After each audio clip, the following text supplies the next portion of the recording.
ওয়াসিম সামিয়ার বাড়ির মানুষদের কোনোভাবে খোঁজ নিয়ে তাদের খবর দেয় সামিয়ার ব্যাপারে। এরপর সে নিজেই সামিয়াকে নিয়ে অ্যাম্বুলেন্স করে সামিয়াকে গ্রামে নিয়ে আসে। তখন সন্ধ্যা পেরিয়েছে। মায়েরা ইরফানের সাথে এসেছে শুদ্ধদের বাড়িতে।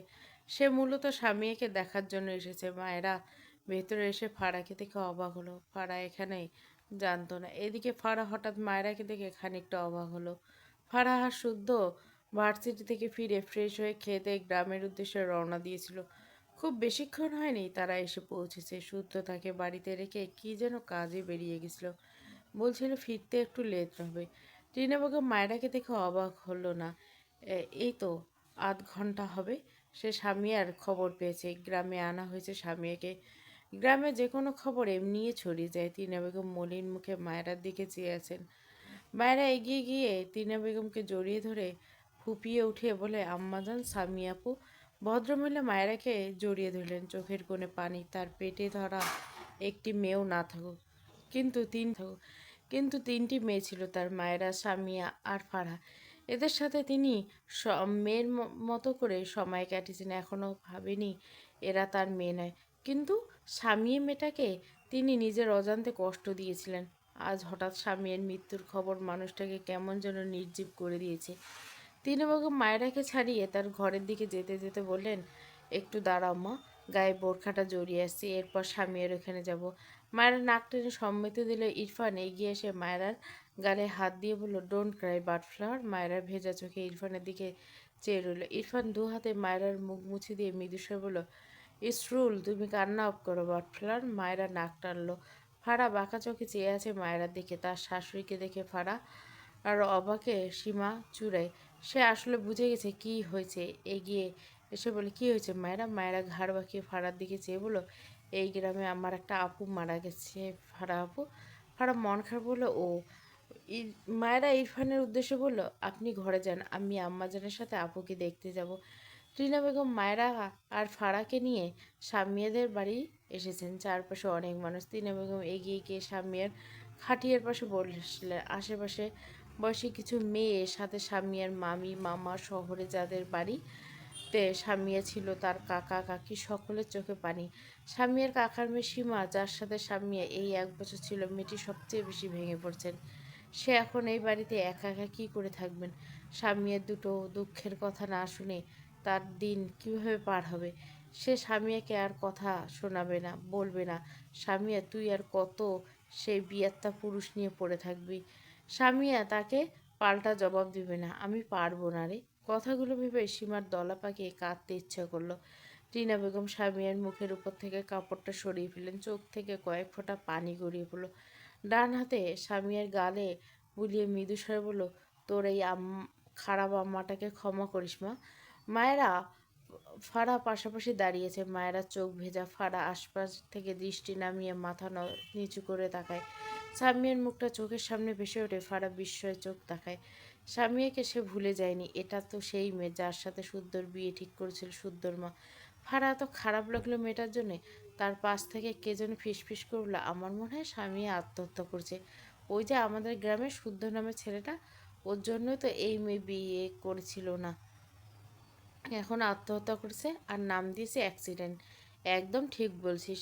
কথাগুলো কেউ একদম ফাড়ার পাশে দাঁড়িয়ে আলোচনা করছিল। কথাগুলো শুনে পেয়ে ফাড়া মাথা কেমন ঘুরে উঠলো। স্বামীর ফ্যাকাশে মুখটার দিকে কতক্ষণ চেয়ে রইল। তার কেমন রিয়াকশন দেওয়া উচিত সে বুঝতে পারছে না। মেয়েটি তার শুদ্ধর জন্য বিয়ে করতো না?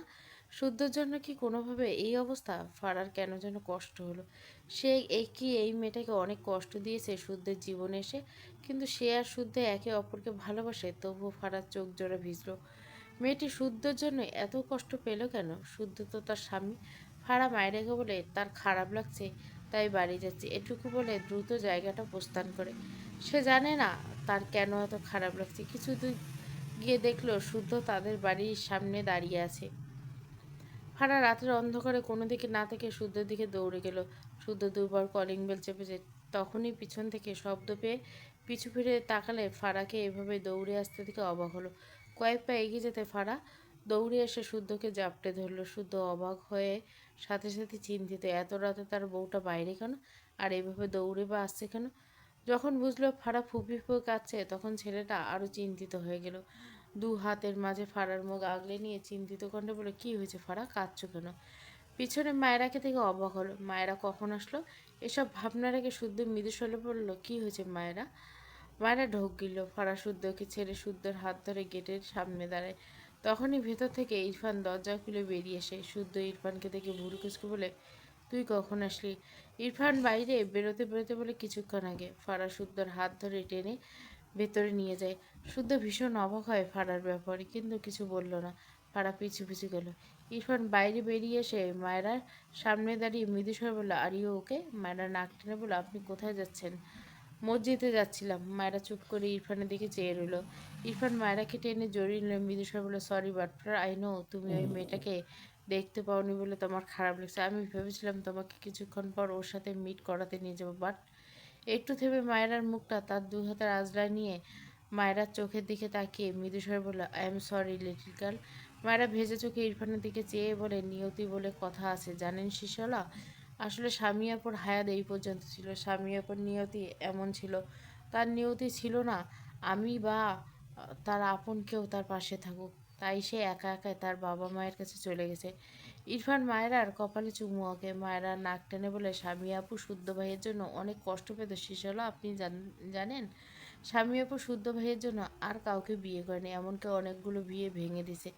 ইরফান বিস্ময় দৃষ্টিতে তাকায় মায়ের দিকে। অতঃপর বলে, তুমি কিভাবে জানলেন? মায়েরা সেদিন স্বামীর কাজিনের কথা শুনে নেওয়ার কথাগুলো ইরফানকে বললে। ইরফান বলার মতো কিছু পেল না। সে একের পর এক অবাক হচ্ছে।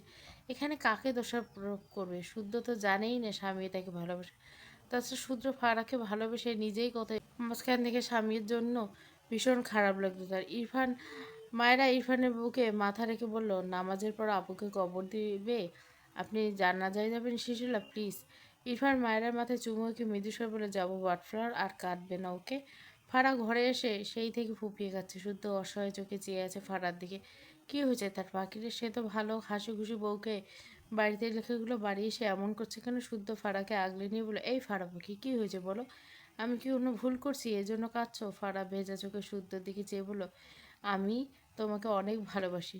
শুদ্ধ ফারাকে শক্ত করে জড়িয়ে নিয়ে বলল, আমিও আমার ফারা পাখিকে অনেক ভালোবাসি। এভাবে কাঁদলে আমার কষ্ট হয় পাখি। কী হয়েছে বলো আমাকে? ফারা নিজেকে সামলে আবারও বলল, তুমি আমাকে ভালো না বাসলে আমি তোমাকে চাইতাম না। শুদ্ধ ফারার দিকে বেশ কিছুক্ষণ চেয়ে থাকলো। এরপর মৃদু হেসে বলল, আমি ভার্সিটি লাইফে কখনো তৃপ্তি করে ঘুমাতে পারিনি জানো ফারা।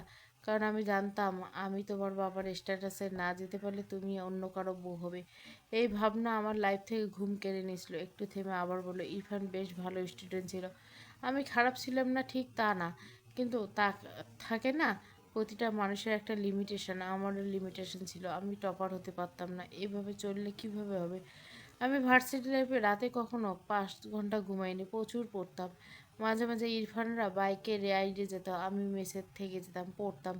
না পড়লে ফাড়া পাখি কীভাবে পেতাম বলো তো? কম ঘুমানোর অভ্যাস হয়ে গেছিলো। কথাগুলো বলে আবার থামলো। এরপর ফাড়াকে ছেড়ে শার্টের বোতাম খুলতে খুলতে বলল, ফাড়া আমার বিজনেস সাপোর্ট কখন করেছিল জানো?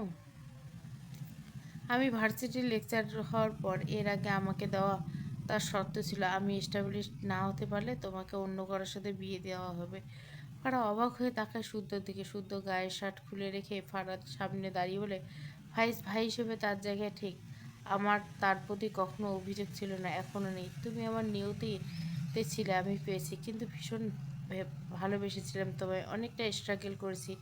তোমাকে আমি ফ্রিতে পাইনি ভাড়া পাখি, তাই তোমাকে ভালোবাসার কোশ্চেন আর কখনো এভাবে করবে না। আমি কষ্ট পাই।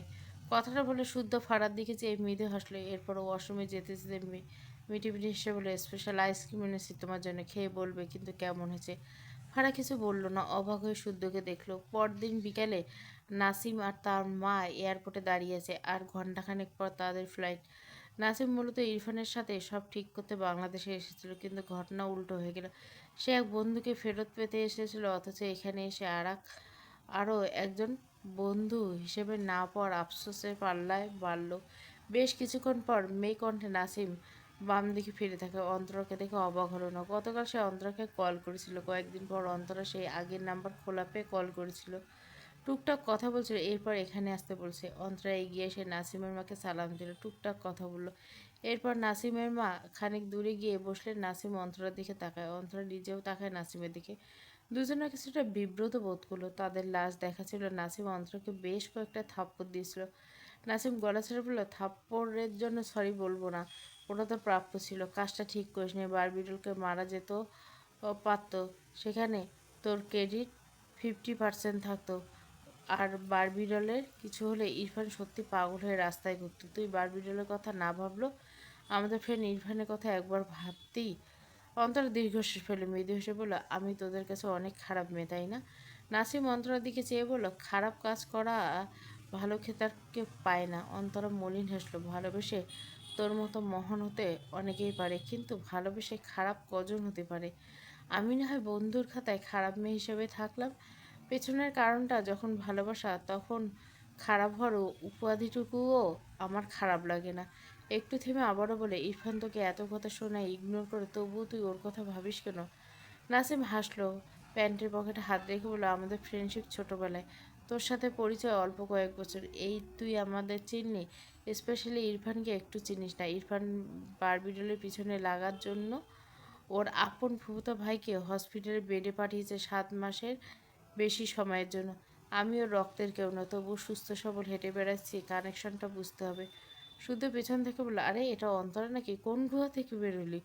অন্তরা ফিরে শুদ্ধকে দেখে মৃদু হেসে বলল, কেমন আছিস?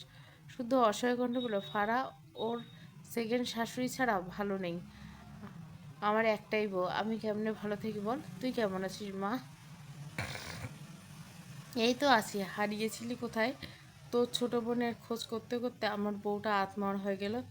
অন্তরা দীর্ঘশ্বাস ফেলে বলে, চট্টগ্রামে ট্রান্সফার নিয়েছিলাম, ওখানেই ছিলাম। আর নুসরতের বিয়ে হয়েছে অস্ট্রেলিয়া থেকে। শুদ্ধ মাথায় হাত দিয়ে বলল, আয় হায়, আমার বউ ছাড়া তার বান্ধবী বিয়ে দিয়ে দিলি? বউটা তো তোদের দু বোনকে নিয়ে বাথরুমে কমোড পরিষ্কার করাবে রে। বাংলাদেশে বিয়ে দিলে হয়তো একটু ছাড় দিয়ে কাপড় ধুইয়ে দিত। শুদ্ধর কথা অন্তরা হাসতে হাসতে বলল, তুই আর ভালো হইলি না। নুসরত আর কয়েকদিন পর বাংলাদেশে আসলে আমি ফারার সাথে কন্ট্যাক্ট করবো। শুদ্ধ হাসলো। অন্তরা ফোনে কল আসে, একটু সাইডে দিকে যায়। নাসিম শুদ্ধর দিকে চেয়ে আছে। শুদ্ধকে দেখলো, তার শুধু সামিয়ার কথা মনে পড়ছে। শুদ্ধ কি জানে না সামিয়া মারা গেছে? ভাবনা অনুযায়ী তোদের গ্রামে গতকাল একজন মারা গেছে, জানিস? শুদ্ধ তার ফোনে ফারাকে মেসেজ টাইপ করে, আরও 20 মিনিট পর আসছি পাখি, ওয়েট। টাইপ করতে করতে বলে, হ্যাঁ, কয়েকজন মারা গেছে শুনেছি।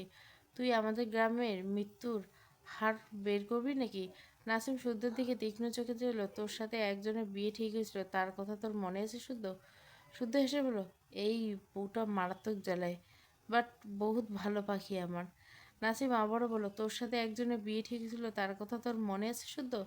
শুদ্ধ ফোন পকেটে রেখে নাসিমের কথা সে ভাবুক হলো। বেশ কিছুক্ষণ কি যেন চিন্তা করে বলে, হ্যাঁ মনে আছে, নামটা কি যেন ছিল? স সা স মেবি, ঠিক মনেও পড়ছে না। শুদ্ধর কথায় নাসিম হেসে ফেলল। শুদ্ধ ভুরু কুচকে বলে, হাসছিস কেন? আর হঠাৎ তার কথা আক্স করলি কেন? নাসিম মৃদু হেসে বলে, এমনি, তোর জন্য ফাড়া অপেক্ষা করছে, যা। শুদ্ধ নাসিমকে জড়িয়ে ধরে বলে, সাবধানে যাস। নাসিম শুদ্ধকে জড়িয়ে বলে, মাঝে মাঝে আমার সাথে একটু দেখা করতে যাস। শুদ্ধ নাসিমকে ছেড়ে বলে, সারা তুই তো ব্রিটিশ হয়ে গেলি। ব্রিটিশ আমার অত পছন্দ না। দেখা করতে হলে বাংলাদেশে আসতে হবে। আমি বাংলাদেশি পোলা, একটা ব্যাপার আছে না? নাসিম শুদ্ধর কাঁধে হাত রেখে বলল, আল্লাহ চাইলে আবার দেখা হবে, দোয়া করিস। শুদ্ধ আবার নাসিমকে জড়িয়ে পিঠে দুটো থাপ্পড় দিয়ে আবারও নাসিমকে ছেড়ে নাটকন্তি ভঙ্গি বলে, যা, দোয়া করলাম তোর কপালে একটা দজ্জাল বউ জুটুক, আর তোকে উঠতে বসতে লাথাবে আর বলবে, এই নাসিম খালা, আমারে ভালোবাসছিস কিনা বল। শুদ্ধর কথা বলার ধরন দেখে নাসিম শব্দ করে হাসলো। শুদ্ধ কাদায় থাপ্পড় মেরে বললো, দেখ ভাই, আমি সুস্থ সবল একটা ছেলে, খালা বলবি না, একদম সহ্য হয় না। শুদ্ধ দাঁত কেটে বলবো, এবার মৃদু হেসে বললো, এবার নিজের জীবনটা গুছিয়ে নে। নাসিম মলিন হেসে বলল, মায়ের জন্য একবার চেষ্টা করে দেখব, কিন্তু আমি জানি সফল হব না। শুদ্ধ মৃদু হেসে বলল, চেষ্টা করবি বলছিস, এটাই অনেক। নাসিম চোখ বুঝে বলে, অসম্ভব ভাই। আচ্ছা এসব বাদ দে, ইরফান কোথায় রে? আমার সাথে দেখা করবে না তাই না? শুদ্ধ মাথা নেড়ে বলল, জানি না, সাবধানে যা। এরপর শুদ্ধ তার বাইকে দিকে এগিয়ে গেল। পিছু ফিরে একবার অন্তরের দিকে তাকে বলল, এই মেরিমা বাসায় আছিস? আমার বউ সেই রাঁধে, কিন্তু আমি তোর ছেঁড়া বড়া রান্না খেতে চাই না, তাই চলে আসিস। ডেটল সাবান দিয়ে হাত ধুয়ে আসবি, বুঝলি? শুদ্ধর কথা অন্তর চোখ মুখ কুচকে তাকিয়ে রইল। নাসিম মৃদু হাসলো, শুদ্ধর দিকে চেয়ে রইল। শুদ্ধ জানতেই পারলো না স্বামীর কথাটা। নাসিম তার পকেট থেকে স্বামীর চিঠিটা বের করে একবার সেদিকে তাকালো, এরপর সামনে তাকিয়ে শুদ্ধর দিকে তাকিয়ে হঠাৎ ডাকলো, শুদ্ধ। শুদ্ধ বাইক বসে পিছু ফিরে বলল, বল। নাসিম বেশ কিছুক্ষণ চুপ থেকে বলে, কিছু না, যা। শুদ্ধ ভুরু কুচকে বলে, আবার আসিস? বুঝেছি, আমার শোকে তুই মারাত্মক কষ্টিত। হয় হয়, আমার ডিমান্ডই এমন। নাসিম কিছু বলল না। শুদ্ধ হাত দিয়ে বাইক ফেলে বাইক স্টার্ট দেয়। নাসিম শুদ্ধর দিকে চেয়ে স্বামীর চিঠিটা পকেটে রেখে দেয়। কী দরকার চিঠিটা শুদ্ধকে দাও? শুধু তার লাইফ নিয়ে ভালো আছে, সবচেয়ে বড় কথা ফারাককে পেতে ছেলেটা নিজেই কত কষ্ট করছে, কষ্ট পেয়েছে, এখন ভালো আছে। ওখানে স্বামীর এইটুকু ব্যাপারে শুদ্ধের লাইফে এন্ট্রি করানো কি খুব দরকার? ভালো থাকুক সকালে। তবে একটা কথা ভেবে নাসিমের সত্যি ভালো লাগলো, যে মেয়েটা শুদ্ধের জন্য এত কষ্ট নিয়ে দুনিয়া থেকে বিদায় নিয়ে চলে যেল, সেই মেয়েটার ব্যাপারে শুদ্ধ কিচ্ছু জানে না, এমনকি নামটা পর্যন্ত ভুলে গেছে। কিন্তু তাতে কি, এখানে তো শুদ্ধর কোনো দোষ নেই, বরং সে এক জীবনে ফারাকে ভালোবেসে কত কষ্ট করেছে সেসবের সাক্ষী তার ফ্রেন্ড, স্পেশালি সে আর ইমরান। ফাইজ এখানে মোটামুটি একটা ভিলেন ক্যারেক্টারই ছিল বলা যায়। তবে শুদ্ধ ফাইজের দিকে কখনো আঙ্গুল তুলতে দেয়নি, সবসময় বলতো, ফাইজ একজন ভাই, ও ঠিক আছে, আমি ঠিক আমার ফারাকে আমার যোগ্যতা দিয়ে আমার ঘরে আনবো, তোরা শুধু দোয়া করিস। শুদ্ধর ভাগ্য ভালো ছিল, তাই সে কষ্ট করেছে যেমন আল্লাহ তাকে দিয়েছে। কিন্তু সে আর স্বামী আর নিয়তি একরকম ছিল না। নাসিম মলিন হেসে বিড়বিড় করে বলল, তুমি আর আমি বনে ভেসে আসা অপ্রয়োজনীয় খড়কুটোর মতো স্বামীয়া, যাদের দিকে মানুষ ফিরেও তাকায় না। তবে তুমি তো মুক্তি পেয়ে গেলে, কিন্তু আমি পেলাম না মুক্তি। ইরফান মায়রাকে নিয়ে বাইরে বেরিয়েছিল। রাকিব তাকে কল করে জানায় নাসিম আবার বিদেশে চলে যাচ্ছে।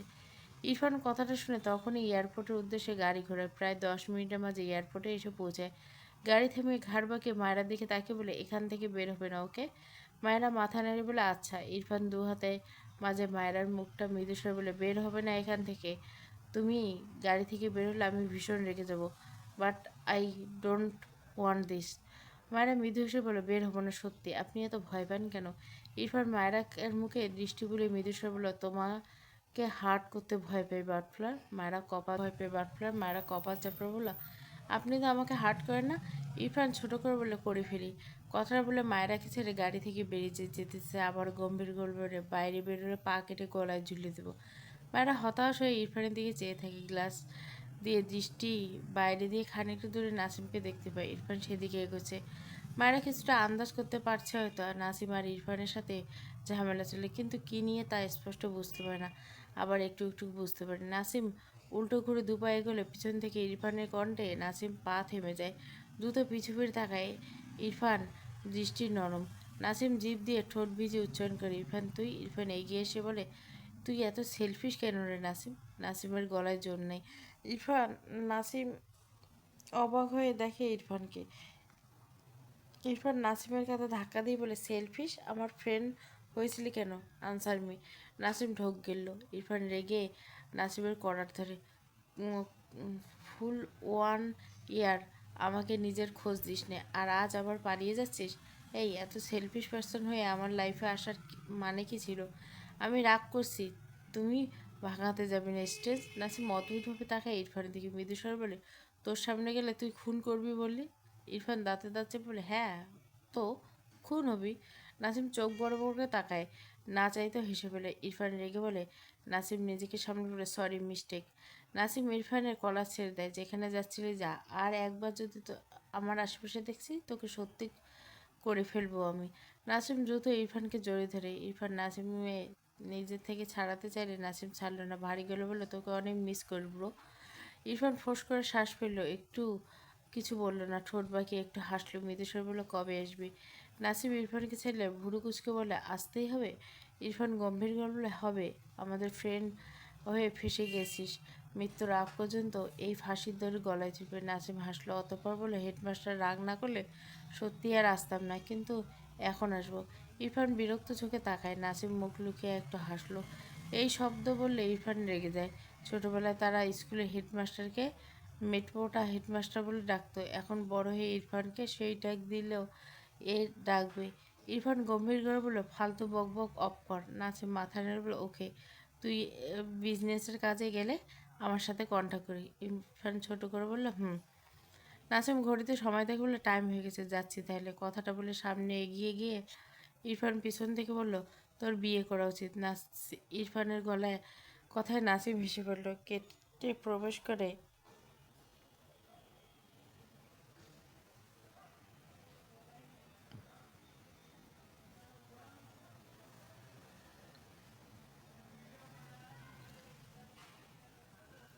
মরে গেলে ভালো, কথাটা বলে ইরফান হাত নেড়ে ভেতরে চলে যায় নাসিম। ইরফান অসহায় চোখে নাসিমের প্রস্থান দেখলো। নাসিম দীর্ঘশ্বাস বেরিয়ে এসে মায়েরা আর সামিয়া, এই দুজনে তাদের জীবনের সবচেয়ে বড় আক্ষেপ, যাদের সমাপ্তি এই বাংলাদেশের মাটিতে। কিছু দূরে গিয়ে নাসিম তার মাকে দেখে মায়ের সামনে দাঁড়ায়। নাসিমের মা ছেলের ফ্যাকাশে মুখ দিয়ে বলে, কি হয়েছে বাবা? নাসিম ঝাপসা চোখে তার মায়ের মুখটা দেখে মৃদু স্বরে বলে, আল্লাহ চাইলে বারবি ডলকে আমার নামে লেখাতে পারতো না, তাই না মা? নাসিমের মা ছেলের কথায় বিষাদ চোখে তাকালো। নাসিম নিজেকে সামলে তার মায়ের হাত ধরে সামনে এগিয়ে যায়। ইরফান বেশ কিছুক্ষণ এখানে দাঁড়িয়ে আছে। ভেতর থেকে একটা দীর্ঘশ্বাস ভেসে এসলো। তার গাড়ির দিকে এগিয়ে যায় গটগট পায়ে। অন্তরা ঝাপসা চোখে ইরফানকে আর নাসিমকে এতক্ষণ দেখছিল। কতগুলো পর ইরফানকে দেখলো।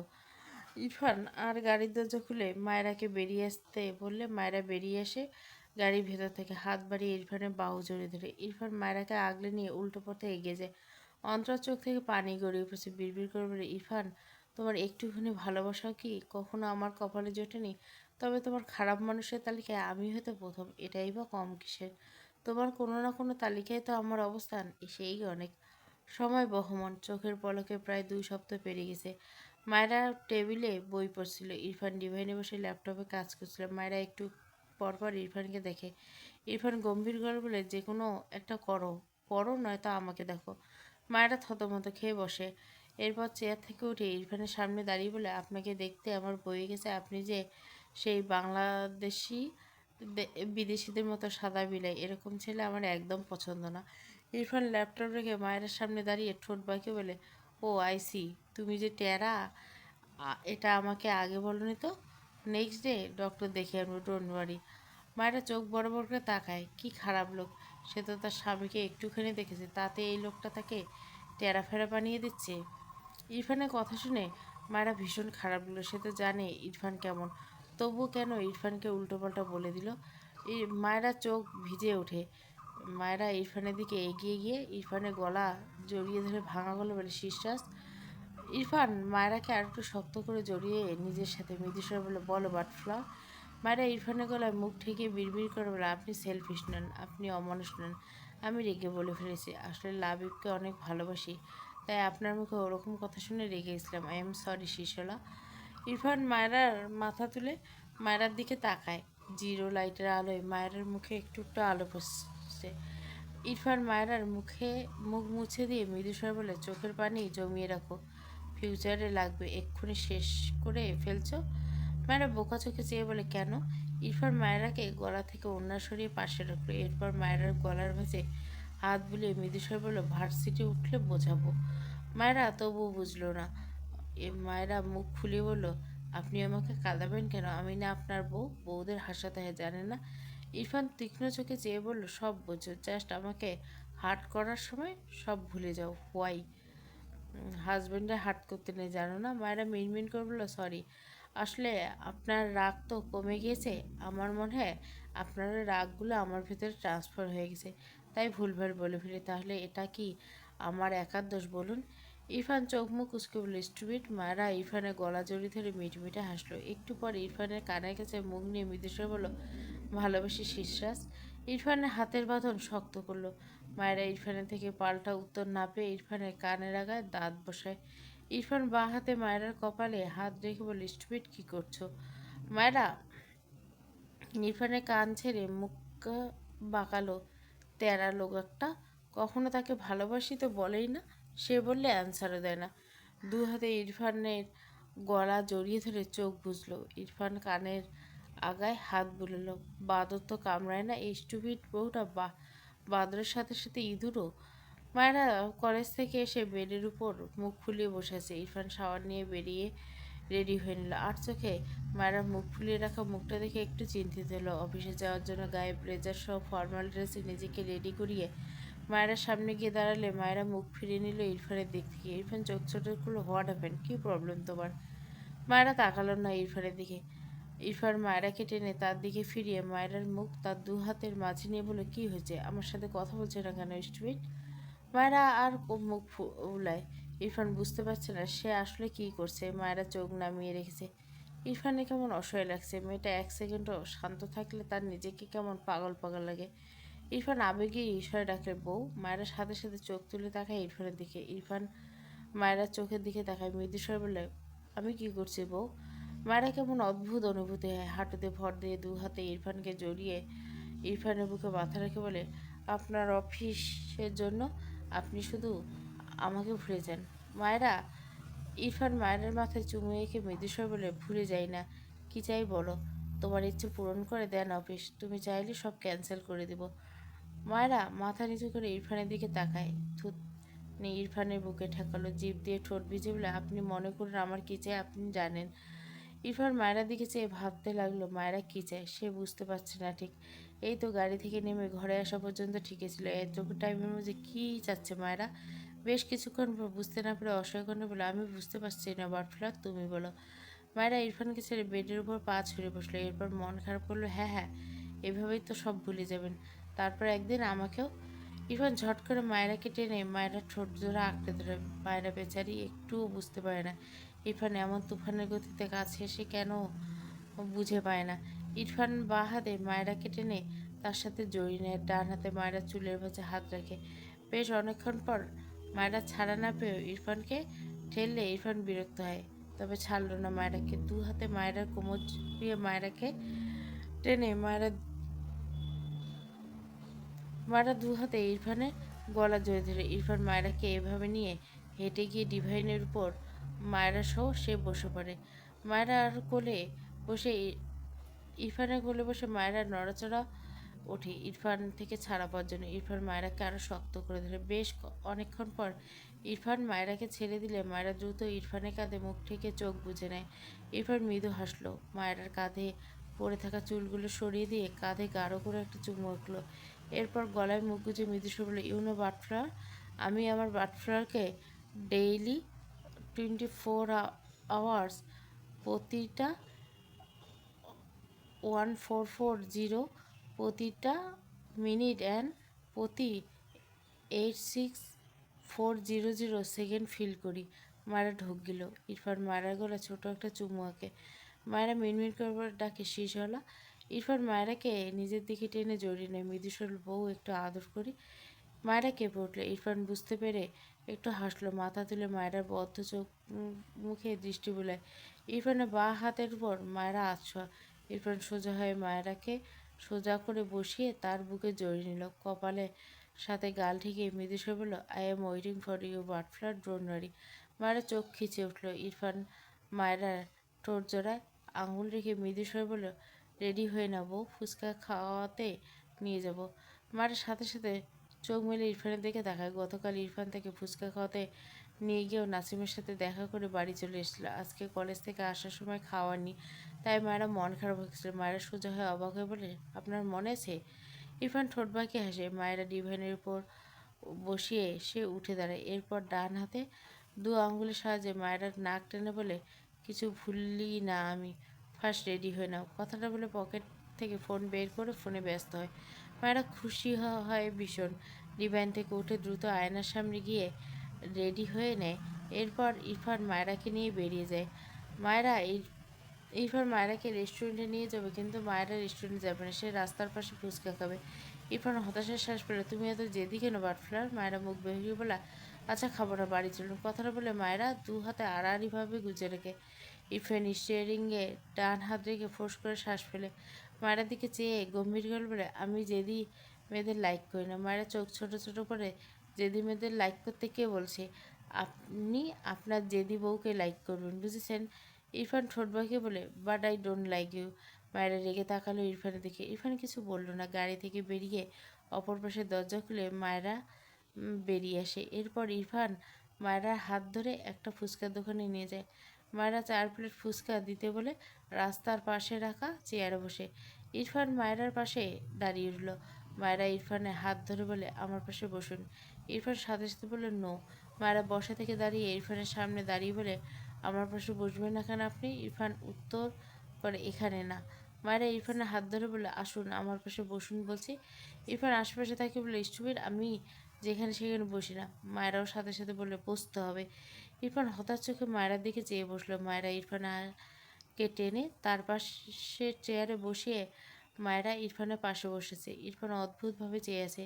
জীবনে এসব জায়গায় বসেনি, বসা তো দূর, দাঁড়িয়েছে কিনা কখনো তাও মনে পড়ে না। তার এই স্টুপিড বউটার জন্য কত কিছু করতে হয়। কিছুক্ষণের মাঝে মায়েরা সামনে একটা প্লেট দিলে মায়েরা প্লেটটা হাতে নেয়। একটা প্লেট ইরফানের হাতে দেয়, আর একটা পাশে চেয়ারে রাখে। তৃতীয় প্লেটটা থেকে মায়েরা খাওয়া স্টার্ট দেয়। ডান দিকে ফিরে দেখলো ইরফান তার দিকে কেমন করে যেন তাকিয়েছে। মায়েরা প্রায় 5টা ফুচকা খাওয়ার শেষ। অনেকটা ঝাল দিয়ে খাওয়ায় মায়েরা চোখ মুখ লাল হয়ে গেছে, সাথে ঠোঁট জোড়া টকটকে লাল, যা খুব লাগছে। মায়েরা আর একটা ফুচকা মুখে পুরে ইরফানের দিকে চেয়ে ইশারা করলো, কি? ইরফান ঢোক গেল, ডান হাতে বুড়ো আঙ্গুল মায়েরা ঠোঁট জোড়া রেখে মৃদুস্বর বলল, আমি তোমার লিপস খেতে চাই বউ। তখনই একটা ছেলে হাতে আরেকটি ফুচকার প্লেট নিয়ে এগিয়ে আসে প্লেটটা নিতে। মায়েরা ইরফানের দিকে চোখ বড় বড় করে তাকায়। ইরফান বিরক্ত হলো, ডান হাত বাড়িয়ে ছেলেটা থেকে ফুচকার প্লেটটা নিয়ে ছেলেটা চলে যায়। ইরফান প্লেট দুটো পাশে রেখে মায়েরার দিকে বলে, ফিনিশ করো butterfly, I want to hot dash. Mayera চেঁচিয়ে উঠে, চুপ। ইরফান ভুরু কুচকে তাকায়। মায়েরা কাঁদো কাঁদো মুখ করে গলা নামিয়ে বলে, আপনি আসলে একটা অসভ্য। আপনি কি আমাকে একটুও খেতে দেবেন না? এটা রাস্তা। ইস, আমি এখন এখান থেকে উঠে কাউকে মুখ দেখাতে পারবো না। ইরফান বিরক্ত কণ্ঠে বলে, কাউকে মুখ দেখানোর প্রয়োজন নেই, আমাকে দেখাইলে হবে, ফার্স্ট খাও। মায়েরা মুখ ভেঙচে উঠল, অসভ্য লোক একটা। 1 প্লেট শেষ করে আর 1 প্লেট নিয়ে ইরফানের সামনে একটা ফুচকা ধরিয়ে ইরফান চোখ মুখ কুচকে বলে, আমি এসব খাই না। মায়েরা ভেতর থেকে প্রায় সবগুলো মরিচ ফেলে দিল। জাস্ট দুটো মরিচের টুকরো দিলে ইরফানের সামনে ধরে, দেখুন, আমি ভালোবেসে আপনাকে দিচ্ছি, একদম নাক মুখ কুচকাবেন না বলে দিলাম। এমন ভাব করেন যেন আমি গু খাচ্ছি। ইরফান দ্বিগুণ মুখ কুচকায়, ধমকে বলে, এসব বাজে কথা অফ করবে না তুমি? মায়েরা ইনোসেন্ট ফেস বানিয়ে বলে, এমন করেন কেন? আপনি না আমাকে লিটিল গার্ল মারেন? আমার জন্য একটা ফুচকা খেলে কি এমন ক্ষতি? মরিচ দিনই সত্যি। ইরফান শীতল দৃষ্টিতে তাকায় মায়েরার দিকে। সময় নষ্ট না করলে হাঁক উঠে, যেন মায়েরা একটা রিমোট, এক্ষুনি আবদার করলো অমনি। ইরফান হাঁ হয়ে গেল। মায়েরা বেশ খুশি হয়ে ইরফানের মুখে ফুচকা ভরে দেয়। ইরফান তার কি যে ভালো লাগে। ইরফানের অপছন্দের জিনিসগুলো সে একেবারে জায়গায় 2বার বললে ইরফানকে সুন্দর করে মেনে নেয়। ইরফান খাওয়াতে খাওয়াতে পুরো 1 প্লেট ফুচকা সব খাইয়েছে মায়েরা। ইরফান ফোনে মগ্ন ছিল, মরিচ দেওয়া ছাড়া বেচার ধান্দাতে ধান্দায় এতগুলো খেয়ে নিয়েছে বুঝতে পারেনি। মায়েরা সবগুলো ইরফানকে খাইয়ে ইরফানের দিকে তাকিয়ে রইল। ইরফান হঠাৎ খেয়াল আসতেই মায়েরার দিকে তাকালো। এরপর মায়েরার হাতে প্লেটের দিকে তাকালো। খুব ভালো করে বুঝতে পারলো সবগুলো খেয়েছে। দৃষ্টি ঘুরিয়ে মায়েরার দিকে চোখ ছোট ছোট বলে, সরি। মানে ইরফানের এক্সপ্রেশন থেকে শব্দ করে হাসলো, নিজেকে সামলে হেসে বলল, পুরো 1 প্লেট ফুচকা খাইয়েছে আপনাকে, বুঝলেন তো? মায়েরা পারে না এমন কিছু না। কথাটা বলে হাতের প্লেটটা রেখে আরেকটা প্লেট নিয়ে মায়েরা খাওয়া স্টার্ট করলো। ইরফান ফোনের দিকে চেয়ে ঠোঁট বাঁকিয়ে একটু হাসলো। মায়েরা সব ফুচকাগুলো খাওয়া শেষ হতে ইরফান বিল মিটিয়ে মায়েরা হাত ধরে তাদের গাড়ির দিকে নিয়ে যায়। মায়েরা ইরফানকে এতগুলো ফুচকা খাওয়াতে পেরে ভীষণ খুশি। তার স্বভাব ছিল উৎফুল্ল মেজাজে কথা বলতে বলতে ইরফানের হাত ধরে এগিয়ে যায়। হঠাৎ ইরফানের কানে ভেসে আসে একটা বাক্য, ওই মেয়েকে বিছানায় না নিয়ে আমার দম নেব না, হেব্বি মাল।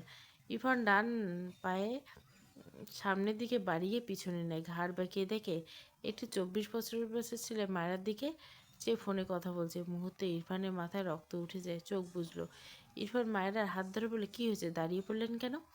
ইরফান চোখ খুলে মায়ের দিকে তাকায়, এরপর আবার আশেপাশে তাকায়। বিকেল গড়িয়ে সন্ধ্যার আমেজ নামবে, আশেপাশে তেমন মানুষ নেই। ইরফান ছোট করে বলে, চলো।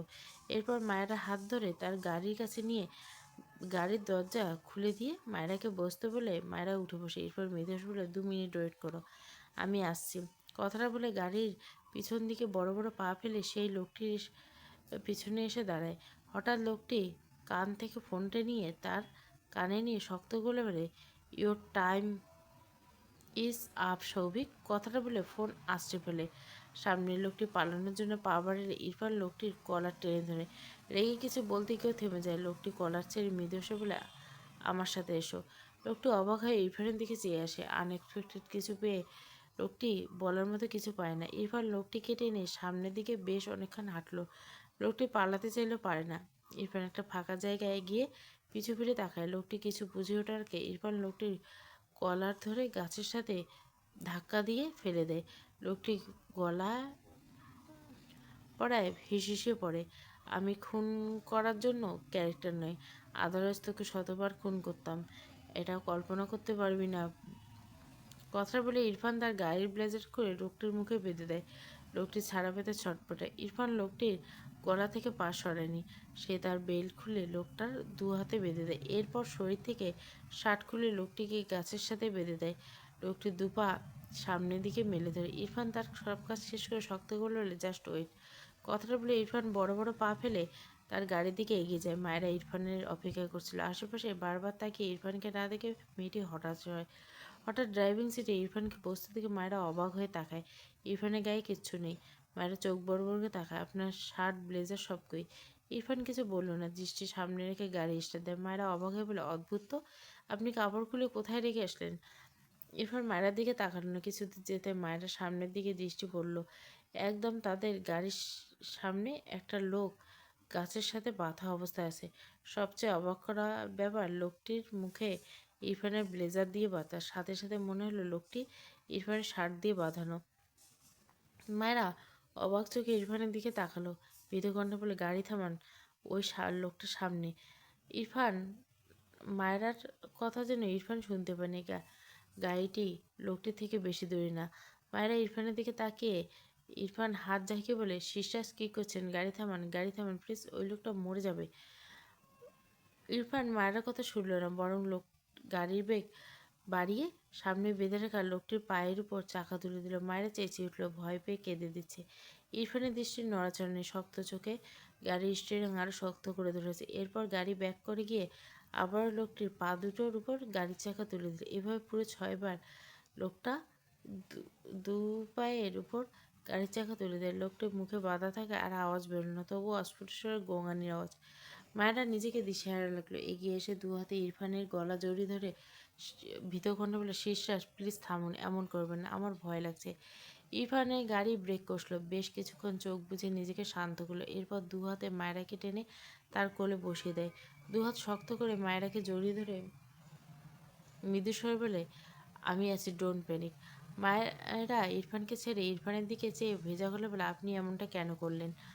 ইরফান ডান হাতে থাকা মায়েরা চোখের লেগে থাকা পানি মুছে মৃদুস্বরে বলে, ও আমার বাটফ্লোরকে নিয়ে বাজে কথা বলছে। মায়েরা অবাক হয়ে বলল, তাই বলে এমন করবেন? ওনাকে হসপিটালে নিয়ে যান। ইরফান তীক্ষ্ণ চোখে মায়েরাকে দেখে এরপর শক্ত কণ্ঠে বলে, তুমি অন্য কাউকে নিয়ে ভাববে না, আন্ডারস্ট্যান্ড? কথাটুকুই বলে মায়েরার চোখে তার দৃষ্টি নিবদ্ধ করে। মায়েরা ভীত চোখে ইরফানের দিকে চেয়ে আছে। সে এমন ইরফানকে চেনে না। থাপ্পড় মারা পর্যন্ত ইরফানকে চিনত, কিন্তু এমন পাষণ্ড তার না চাইতেও ভয় লাগছে। ইরফান মায়েরার ভীত মুখ পানে চেয়ে নিজেকে শান্ত করলো। মায়েরা গালে হাত দিয়ে মৃদুস্বর বলল, মায়ের বাটফ্লার কী হয়েছে, ভয় পাচ্ছ কেন? মায়েরা ঢোক গেল, কাঁপা কাঁপা না, আপনি কীভাবে এমনটা? ইরফান মায়েরা ঠোঁট জোড়া আলতো করে আঁকড়ে ধরে। মায়েরা চোখ বুঝে নেয়। কিছুক্ষণ পর ইরফান মায়েরাকে ছেড়ে মৃদুস্বর বলে, ভয় পাচ্ছ কেন বাটফ্লাই? ইউনো, আমি তোমাকে জাস্ট আদর করতে পারি না, হার্ট করতে পারি না। কথাটা বলে ইরফান মায়েরা ডান হাত তার বুকের বাঁ পাশে চেপে নরম গলা বলে, বাটফ্লাওয়ার তার শীর্ষাসকে ছাড়া অন্য কারো কথা ভাববে? এখানে ক্ষত সৃষ্টি হয় লিটিল হার্ট, তুমি জাস্ট আমাকে নিয়ে ভাবো, জাস্ট আমার মাঝে সীমাবদ্ধ থাকবে বাটফ্লাওয়ার। কি আবেগ মাখা আবদার! মায়েরা চোখ জোড়া ভরে এলো। ডান হাত বাড়িয়ে ইরফানের গালে হাত রেখে ভিজা কণ্ঠ বলে, আপনি এত ভালোবাসেন কেন শীর্ষাস? ইরফান মায়েরার হিজাব আলগা করে মায়েরার গলায় মুখ গুজে শ্বাস টানে। গলার ভাঁজে শব্দ করে দুটো চুমু খেয়ে বিড়বিড়িয়ে বলে, আই ডোন্ট লাভ ইউ বাটফ্লা। মায়েরা কান্না ভেজে চোখে হাসলো। দু হাতে ইরফানের গলা জড়িয়ে ধরে মুখ বাঁকিয়ে বলে, মিথ্যুক। মায়েরা আবারও লোকটির কথা মনে পড়লো, কিন্তু ইরফানকে বলার সাহস পাচ্ছে না। সে জানে এই কথা বললে ইরফান ভীষণ রেগে যাবে। তার ভাবনার মাঝে ইরফান পকেট থেকে ফোন বের করে রাকিব নামে কাউকে কল করে এখানে আসতে বলে লোকটিকে হাসপাতালে নিয়ে যাওয়ার জন্য। তবে সবচেয়ে লো কোয়ালিটি হাসপাতাল প্রাইস একদম নর্মাল ট্রিটমেন্টের দেয় এমন জায়গায় নিশ্চিত করতে। মায়েরা অবাক না হয় পারল না। এই ইরফান মায়েরাকে নতুন চিনল। ইরফানে এমন রূপ মায়েরা খানিকটা ভীত হলো। ইরফান মায়েরার মাথায় চুমু এঁকে গাড়ি স্টার্ট দেয়। মায়েরা ইরফানের বুকে মাথা রেখে চোখ বুঝল। পরদিন রাত 8টা শুদ্ধ অফিস ইরফানের অফিসে এসেছে। মাঝে মধ্যে তার বাড়ি যাওয়ার সময় ইরফানের অফিসে এসেছে। আজও এসেছে। নাসিমের সাথে কথা বলতে বলতে ইরফানের রুমে প্রবেশ করলো। ইরফান ল্যাপটপে কাজ করছে। শুদ্ধকে দেখলো তবে কিছু বলল না। শুদ্ধ এগিয়ে এসে ইরফানের সামনে চেয়ারে বসেও আরও বেশ কিছু সময় নাসিমের সাথে কথা বলে কল কেটে দেয়। টেবিলের উপর একটি পদ্ম ল্যাপটপ নিয়ে অন করে শুদ্ধ। এরপর নাসিমকে ভিডিও কল দিয়ে ইরফানের দিকে চেয়ে বলে, আয় আয় নাসিম, নাকি তোকে ছাড়া কিডনি জ্বলছে। ইরফান ভুরু কুচকে চেয়ে আছে শুদ্ধর দিকে। ওপাশ থেকে নাসিম কল রিসিভ করে শুদ্ধ মিটমিট করে হেসে বলে, এই নাসিম খালা, স্বীকার তো কর তোর ইরফানকে ছাড়া তোর কিডনি জ্বলছে না। এবার সত্যি বেশি হয়ে যাচ্ছে বুঝলিস, সত্য কথার দাম নেই, তাই কেউ আমায় বিশ্বাস করতে চায় না। নাসিম ওপাশ থেকে বিরক্ত হয়ে বলে, তুই ভালো হ শুদ্ধ, নয়তো তোর কপালে বাচ্চা নেই বলে দিলাম। শুধু চোখ বড় বড় করতে হয়, বেয়াদব উল্টোপাল্টা অভিশাপ দিলে এক থাপ্পড় খাবি। নাসিম কিছু বলল না। শুদ্ধ বসা থেকে দাঁড়িয়ে ইরফানের দিকে ল্যাপটপ ঘুরিয়ে ইরফান পাশে যেতে নিলে হাতের সাথে কী যেন লেগে পড়ে যায়। হাতের উপর 2 ফোঁটা কিছু পড়তে শুদ্ধ ওমা বলে চেঁচিয়ে ওঠে। জায়গাটা জ্বলে গেল মনে হচ্ছে। ইরফান ভুরু কুচকে শুদ্ধের দিকে তাকায়। শুদ্ধ হাতের জায়গাটা ডলে দ্রুত পায়ে ওয়াশরুমে যায়। নাসিম অবাক হলে, শুদ্ধর কী হলো? ইরফান ভাবলে ভাবলে এসে দেখে যা। নাসিম কিন্তু বলতে গিয়ে থেমে যায়। ইরফানের হাতের দিকে নজর পড়ে। জহুরির চোখে তাকিয়ে ইরফানের উদ্দেশ্যে বলে, এই ইরফান, তোর হাতে কী হয়েছে? ইরফান কিছু বলল না। শুদ্ধ ওয়াশরুম থেকে বেরিয়ে এসে ইরফানের উদ্দেশ্যে, কী এনে রেখেছিস? হাতে একটু পড়েনি, তাতে মনে হচ্ছে চামড়া খুলে যাচ্ছে। ইস! বলতে বলতে এগিয়ে এসে টেবিলে কাত করে রাখা ছোট্ট বোতল হাতে তুলে নেয়। বোতলের গায়ে রাখা সালফিউরিক অ্যাসিড। শুদ্ধ ইরফানের দিকে চেয়ে অবাক হয়। কিরে, তুই সায়েন্টিস্ট হওয়ার স্বপ্ন দেখছিস নাকি? এসব বিজ্ঞানীদের জিনিস তোর কোন পায়ে হেঁটে আসলো শোনা? ইরফান দৃষ্টি তার ল্যাপটপে। নাসিম কলের ওপর সে চিন্তিত কণ্ঠ বলে, শুদ্ধ ইরফানের হাত চেক কর দ্রুত। শুদ্ধ নাসিমের কথা শুনে অবাক হয়। হাতের বোতলটি টেবিলের উপর রেখে ইরফানের পাশে দাঁড়িয়ে বলে, তোর হাত কই দেখি। ইরফান বিরক্ত বলে, যাবি তোরা, ডিস্টার্ব করছিস কেন? নাসিম বলে, শুদ্ধ ওর কথা শুনিস না, ওর হাত চেক কর। ইরফান নাসিমকে রেগে তাকায়। নাসিম পাত্তা দিল। শুদ্ধ জোর করে ইরফানের হাতে টেনে বিস্ময় দৃষ্টিতে তাকায়। বেচারা নিজেই ভয় পেয়ে যায়। সাথে সাথে ইরফানের হাত ছেড়ে অবাক হয়ে তাকায়। ইরফান, তার হাতের এই অবস্থা, তোর হাতে কি সালফিউরিক অ্যাসিড পড়েছিল? নাসিম শুদ্ধর কথা শুনে বিস্ময় দৃষ্টিতে তাকায় ইরফানের দিকে। রেগে বলে, ইরফান, তুই নিজে ইচ্ছা করে এটা করছিস তাই না? শুধু মাথায় হাত দিয়ে ঝিম মেরে দাঁড়িয়ে রইল। ইরফানের হাতের চামড়া অস্তিত্ব খুঁজে পাওয়া যাচ্ছে না। মনে হচ্ছে এর হাত গলে গেছে। কেউ টাচ করলে ইরফানের চামড়া উঠে আসবে। থেমে থেমে বলে, তুই পাগল? কি করছিস এসব? হঠাৎ রেগে চিল্লিয়ে বলে, এই বেয়াদব, এসব কি করছিস? ইরফান শুদ্ধর দিকে বিরক্ত চোখে তাকায়। এদের রিয়াকশন দেখে মনে হচ্ছে মরে গেছে। বসা থেকে দাঁড়িয়ে বেরিয়ে যেতে বলে, তোদের কাজ নেই? নাসিম অসহায় চোখে চেয়ে বলে, শুদ্ধ ওকে গাড়ি চালাতে চিস না, যা।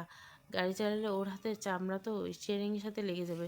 শুদ্ধ দ্রুত পায়ে বেরিয়ে যেতে গিয়েও নাসিমের দিকে চেয়ে বলে, আমি জানি ও ইচ্ছে করে এরকম করছে, ওকে আমি খুব ভালো করে চিনি, কিন্তু কেন এরকম করছে তুই জানিস? নাসিম মলিন গেল বলে, মেবি বারবিডালের জন্য। ও একটা পাগল, ওকে ডক্টর দেখা। শুদ্ধ আর কিছু বলল না। দ্রুত পায়ে বেরিয়ে যায় রুম থেকে। নাসিম দীর্ঘশ্বাস ফেলে, এত অসহায় লাগছে নিজেকে। ইরফান এরকম করেছে। শুদ্ধ ইরফানের পিছু পিছু গিয়ে ইরফানকে পায় না, ও চলে গেছে। শুদ্ধ হতাশ হয়। ইরফান এমন করো, শুদ্ধ সত্যি না তো ভাবার মতো কিছুই পায় না, আর না বলার মতো। ইরফান অফিস থেকে ফিরে শাওয়ার নিয়ে বেরিয়ে ডিভাইনের উপর বসে ল্যাপটপে কাজ করছিল। অফিসে অসমস্ত কাজে ব্যস্ত। মায়েরা একটু ওকে নিচে গেছিল। ইরফান কিছু বলেনি, কিন্তু দু হাতে ঠিক করে কাজ করতে পারছে না। এই কারণে বিরক্ত। ল্যাপটপ ট্যাব চলছে অথচ হাত চলছে না। তীব্র ব্যথা ও অসহনীয় যন্ত্রণা। অথচ ইরফানের মুখে কোনো আহ, বিরক্তির ছাপ নেই। চোখে মুখে বিরক্ত নিয়ে ডান হাত মেলে একবার চোখ বুলে। প্রথমে হাত সাদা, এরপর টকটকে লাল। এখন ধীরে ধীরে কেমন বাদামি কালার হয়ে গেছে, হাতের চামড়া এত নরম হয়ে গেছে, শাওয়ার নিতে গিয়ে অনেকটা চামড়া কেমন নাই হয়ে গেছে। ইরফানের মুখভার স্বাভাবিক। মায়েরা 2 মিনিট হলো ঘরে এসে ইরফানের পিছু দাঁড়িয়েছে। সে ইরফানের পিছনে দাঁড়িয়ে দুষ্টুমি করছিল, কিন্তু ইরফানের হাতের অবস্থা দেখে মায়েরা চোখ মুখ বিস্ময়ে ভর করে। অবাক হয়ে কাপা কণ্ঠে বলে, আপনার হাতে কী হয়েছে শিশোলা? মায়েরা কণ্ঠ পেয়ে ইরফান দ্রুত পিছু ফিরে তাকায়।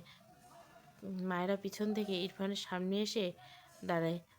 সামান্য ঝুঁকে ইরফানের 2 হাত মেলে ধরে কাছ থেকে দেখে আঁতকে ওঠে।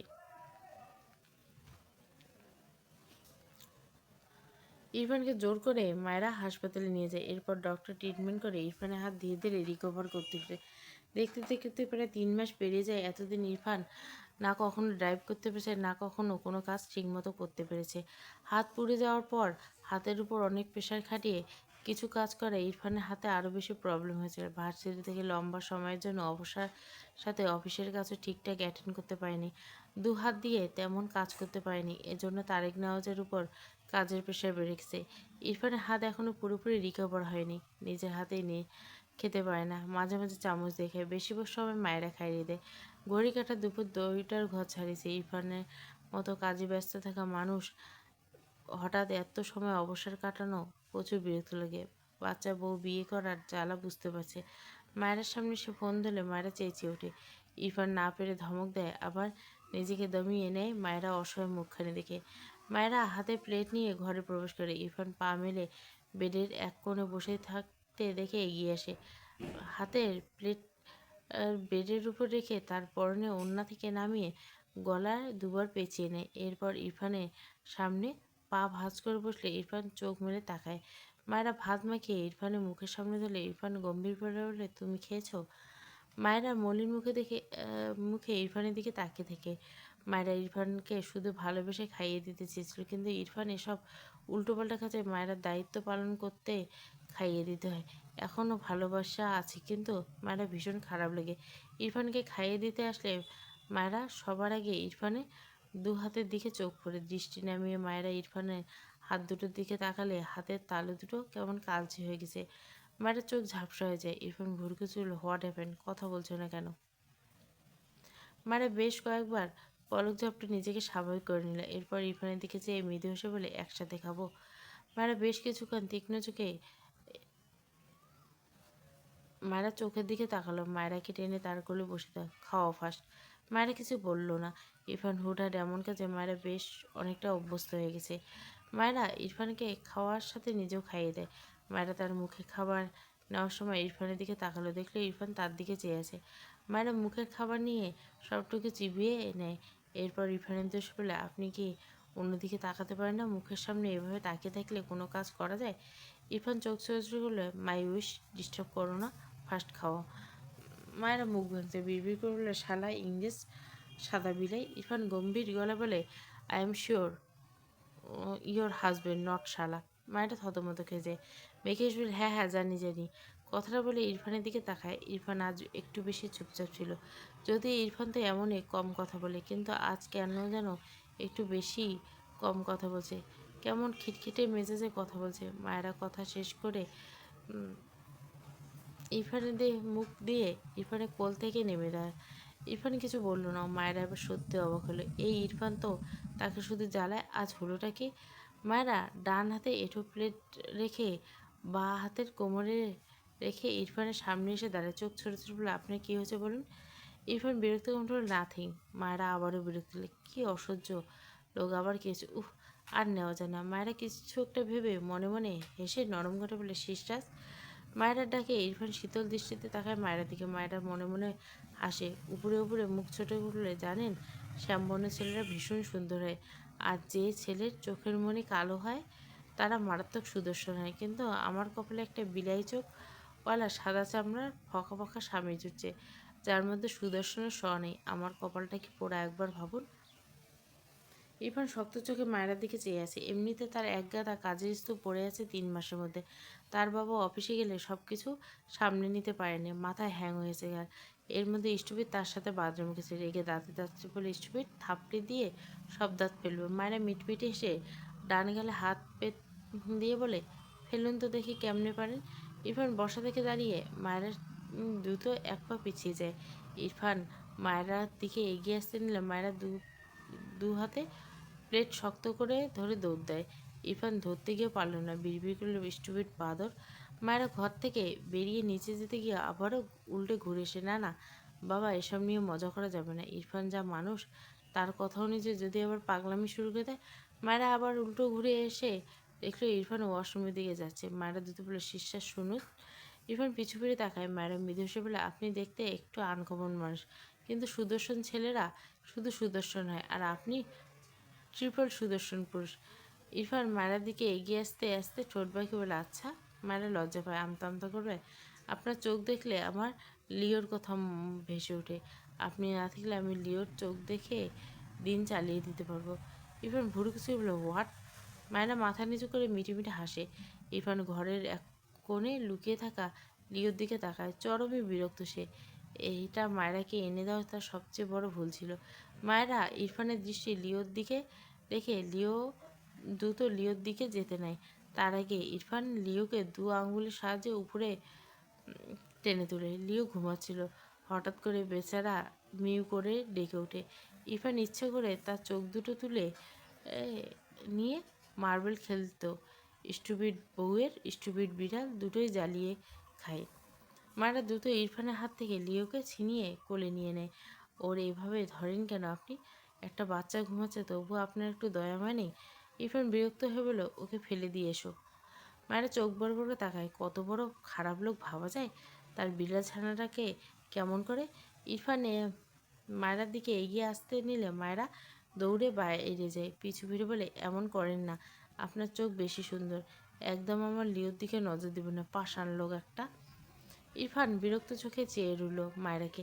এই বাদর জীবনেও ঠিক হবে না। ফোনের শব্দ পেয়ে এগিয়ে গিয়ে কল রিসিভ করে ছোট করে আসছি বলে কল কেটে দেয়। এরপর দ্রুত রেডি হয়ে নেয়। হাত ঘড়ি পরতে পরতে একবার একবার করে দু হাতের দিকে তাকালো। হাত দুটো ভালোই কালচে হয়েছে, সাথে এখনো কিছু জায়গায় বেশ ক্ষত। ইরফান মৃদু হাসলো। এবার মায়েরা কান্নামাখা মুখ চোখের সামনে ভাসলে ইরফানের মুখ মলিন হয়ে যায়। সে নিজেকে শাস্তি দিয়ে নিজেই তো শাস্তি পেয়েছে অনেক, কিন্তু সাথে তার বাটফ্লোরকে কষ্ট দিয়ে ফেলছে। কষ্ট পাবে নাই বা কেন? এই যে ইরফানের মতো এত শক্তপোক্ত মানুষ কেমন নেতিয়ে গেছিল উপর থেকে, যদিও ভীষণ শক্তপোক্ত থাকতো, কিন্তু মাঝে মাঝে জ্বরের আশেপাশে হুঁশই থাকতো না। একটু একটু করে চোখ মেলে কান্নারত মায়েরাকে দেখে কী যে খারাপ লাগতো। দীর্ঘশ্বাস ফেলে ঘর থেকে বেরিয়ে যায় অফিসের উদ্দেশ্যে। সময় তার গতিতে অবমান। ঠিক যেমন মায়েরা এসএসসি এক্সাম চলছে, বেশ অনেকগুলো এক্সাম শেষ, আর দুটো এক্সাম বাকি, এরপর প্র্যাকটিক্যাল।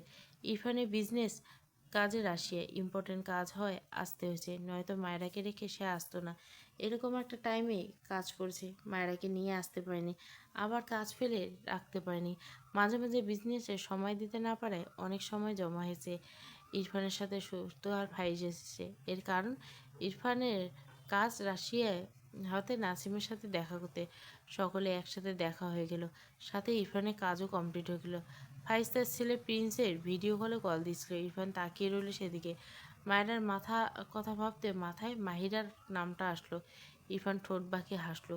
ফাইজ ইরফানের পাশে বসে ইরফানের দিকে তার ফোন বের করে। ওপাশ থেকে ইনায়ার কোলে বসে 1 বছরের প্রিন্স দু হাত মেলে ধরে। ইরফান মৃদু হেসে প্রিন্সের দিকে তাকায়। ইনায়া ইরফানের সাথে টুকটাক কথা বলল প্রিন্সকে খাওয়াতে খাওয়াতে। হঠাৎই বাচ্চা ছেলেটা কাঁদতে থাকে। ইরফান সামনে টেবিল থেকে দ্রুত পানির গ্লাসটা নিয়ে সামনে ধরে, প্রিন্স টেক ইট। পাশ থেকে ফাইজ শব্দ করে হেসে পড়ল। ইনিয়া প্রিন্সকে পানি খাইয়েছিল। ইরফানের কাণ্ডে সেও না হেসে পারল না। ফাইজ হাসতে হাসতে বলল, তোর একটা বাচ্চা দরকার ভাই, আমি বুঝেছি। ইরফানের ব্যাপারে বুঝতে পেরে তবদা খেয়ে গেল। প্রিন্সের হঠাৎ এভাবে কাঁদতে দেখে এটা খেয়াল ছিল না যে প্রিন্স ফোনের ওপারে। ফাইজ আবারও হেসে বলল, মনে হয় খুব তাড়াতাড়ি আমার প্রিন্স বাবার একটা ভাই বোন পাবে, বুঝলে লিটল কুইন? তোমার ভাই আমার প্রিন্সকে কনফিউজ করে দিচ্ছে। ওর বাবা আমি না ও। এনে হাসতে হাসতে বলে, আমার ভাইয়ের মতো আদর করতে পারবেন না আপনি, ভাইয়ের থেকে একটু শিখুন। ফাইজ ইনোসেন্ট ফেস বানিয়ে তাকায় প্রিন্সের দিকে। তার ছেলে নাকি তাকে আদর করে না। ইরফান তাকে অপবাদ দিছে। ফাইজ প্রিন্সের সাথে আরেকটু দুষ্টুমি করে কল কেটে দিল। ইরফান দেখেছিল আর কয়েকদিন পর মায়েরা ভার্সিটিতে উঠবে। এরপর আমার প্রিন্সের ভাই বোন আনার ব্যবস্থা কর। ইরফান বিরক্ত কণ্ঠে বলে, আর ইউ ম্যাট? আমার বউ বাচ্চা শুদ্ধ সবাই বসতে বসতে বললো, হ্যাঁ মায়েরা তো সারা জীবন বাচ্চাই থাকবে সোনা, সে আমরা জানি। তুই চাইলে ওর পেটে ডজন বাচ্চা ছাওয়া বের হবে, বুঝলি? ফাইজ হাসলো। ইরফান বিরক্ত হলো, তার বাচ্চা বউকে নিয়ে কী সব আলোচনা। বিরক্ত নিয়ে বসা থেকে দাঁড়িয়ে যায় নাসিমের ঘরের দিকে। শুদ্ধ আর ফাইজ হাসলো। নাসিম ব্যালকনিতে দাঁড়িয়েছে, অনেক তারার ভিড়ে গোল থালার মতো চাঁদটি জল করছে। নাসিমের দৃষ্টি সে জল করা চাঁদে। আজ সকালে ইরফান, ফাইজ, শুদ্ধ এসেছে। সারাদিন চার বন্ধু মিলে বেশ সময় কাটেছে। যদিও ইরফান চুপচাপ থাকে, তবে এভাবে তারা ইরফানের সঙ্গ মেনে নেয়। ইরফান যেমন এভাবে ভালো লাগে, কিন্তু তার মন খারাপ, ভীষণ মন খারাপ। ইরফানকে দেখে তার চোখে ইরফানের মুখে মায়ের প্রতিচ্ছবি ভাসে। তার কল্পনায় থাকা বারবি ডল ইরফানের জন্য হাসে, ইরফানের জন্য কাঁদে, ইরফানের জন্য বাঁচে, সব কিছুতে ইরফানের জন্য। নাসিমের মুখে মলিন হাসি ফুটে ওঠে। সে বারবি ডলকে ভুলতে পারে না। মুড অন করে বিয়ে শব্দ দুটো নাসিমের বিষাদ কাজ করে।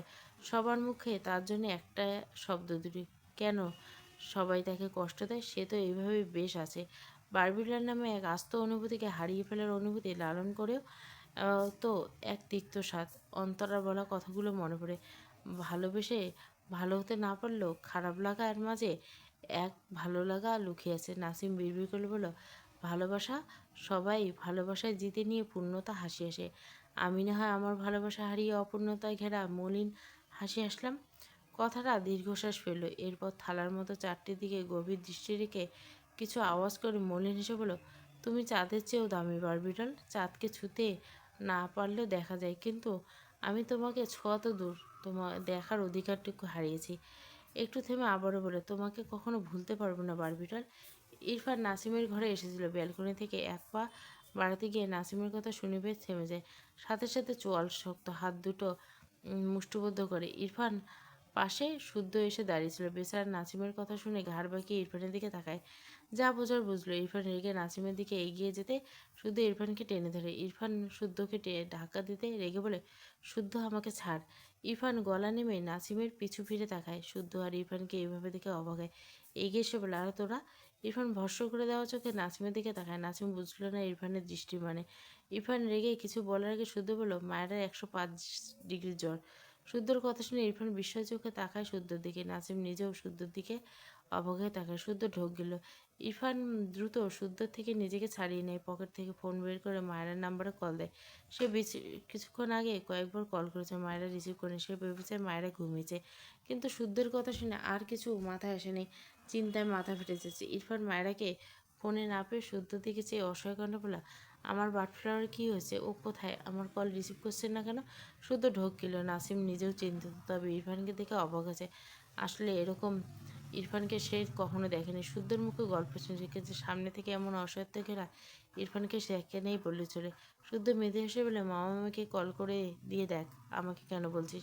ইরফান দ্রুত তার বাবার নাম্বার কল দেয়, রিং দেয়। ইরফান চিন্তিত বদনে ঘর থেকে বেরিয়ে গেলে শুদ্ধ স্বস্তির নিঃশ্বাস ফেলে।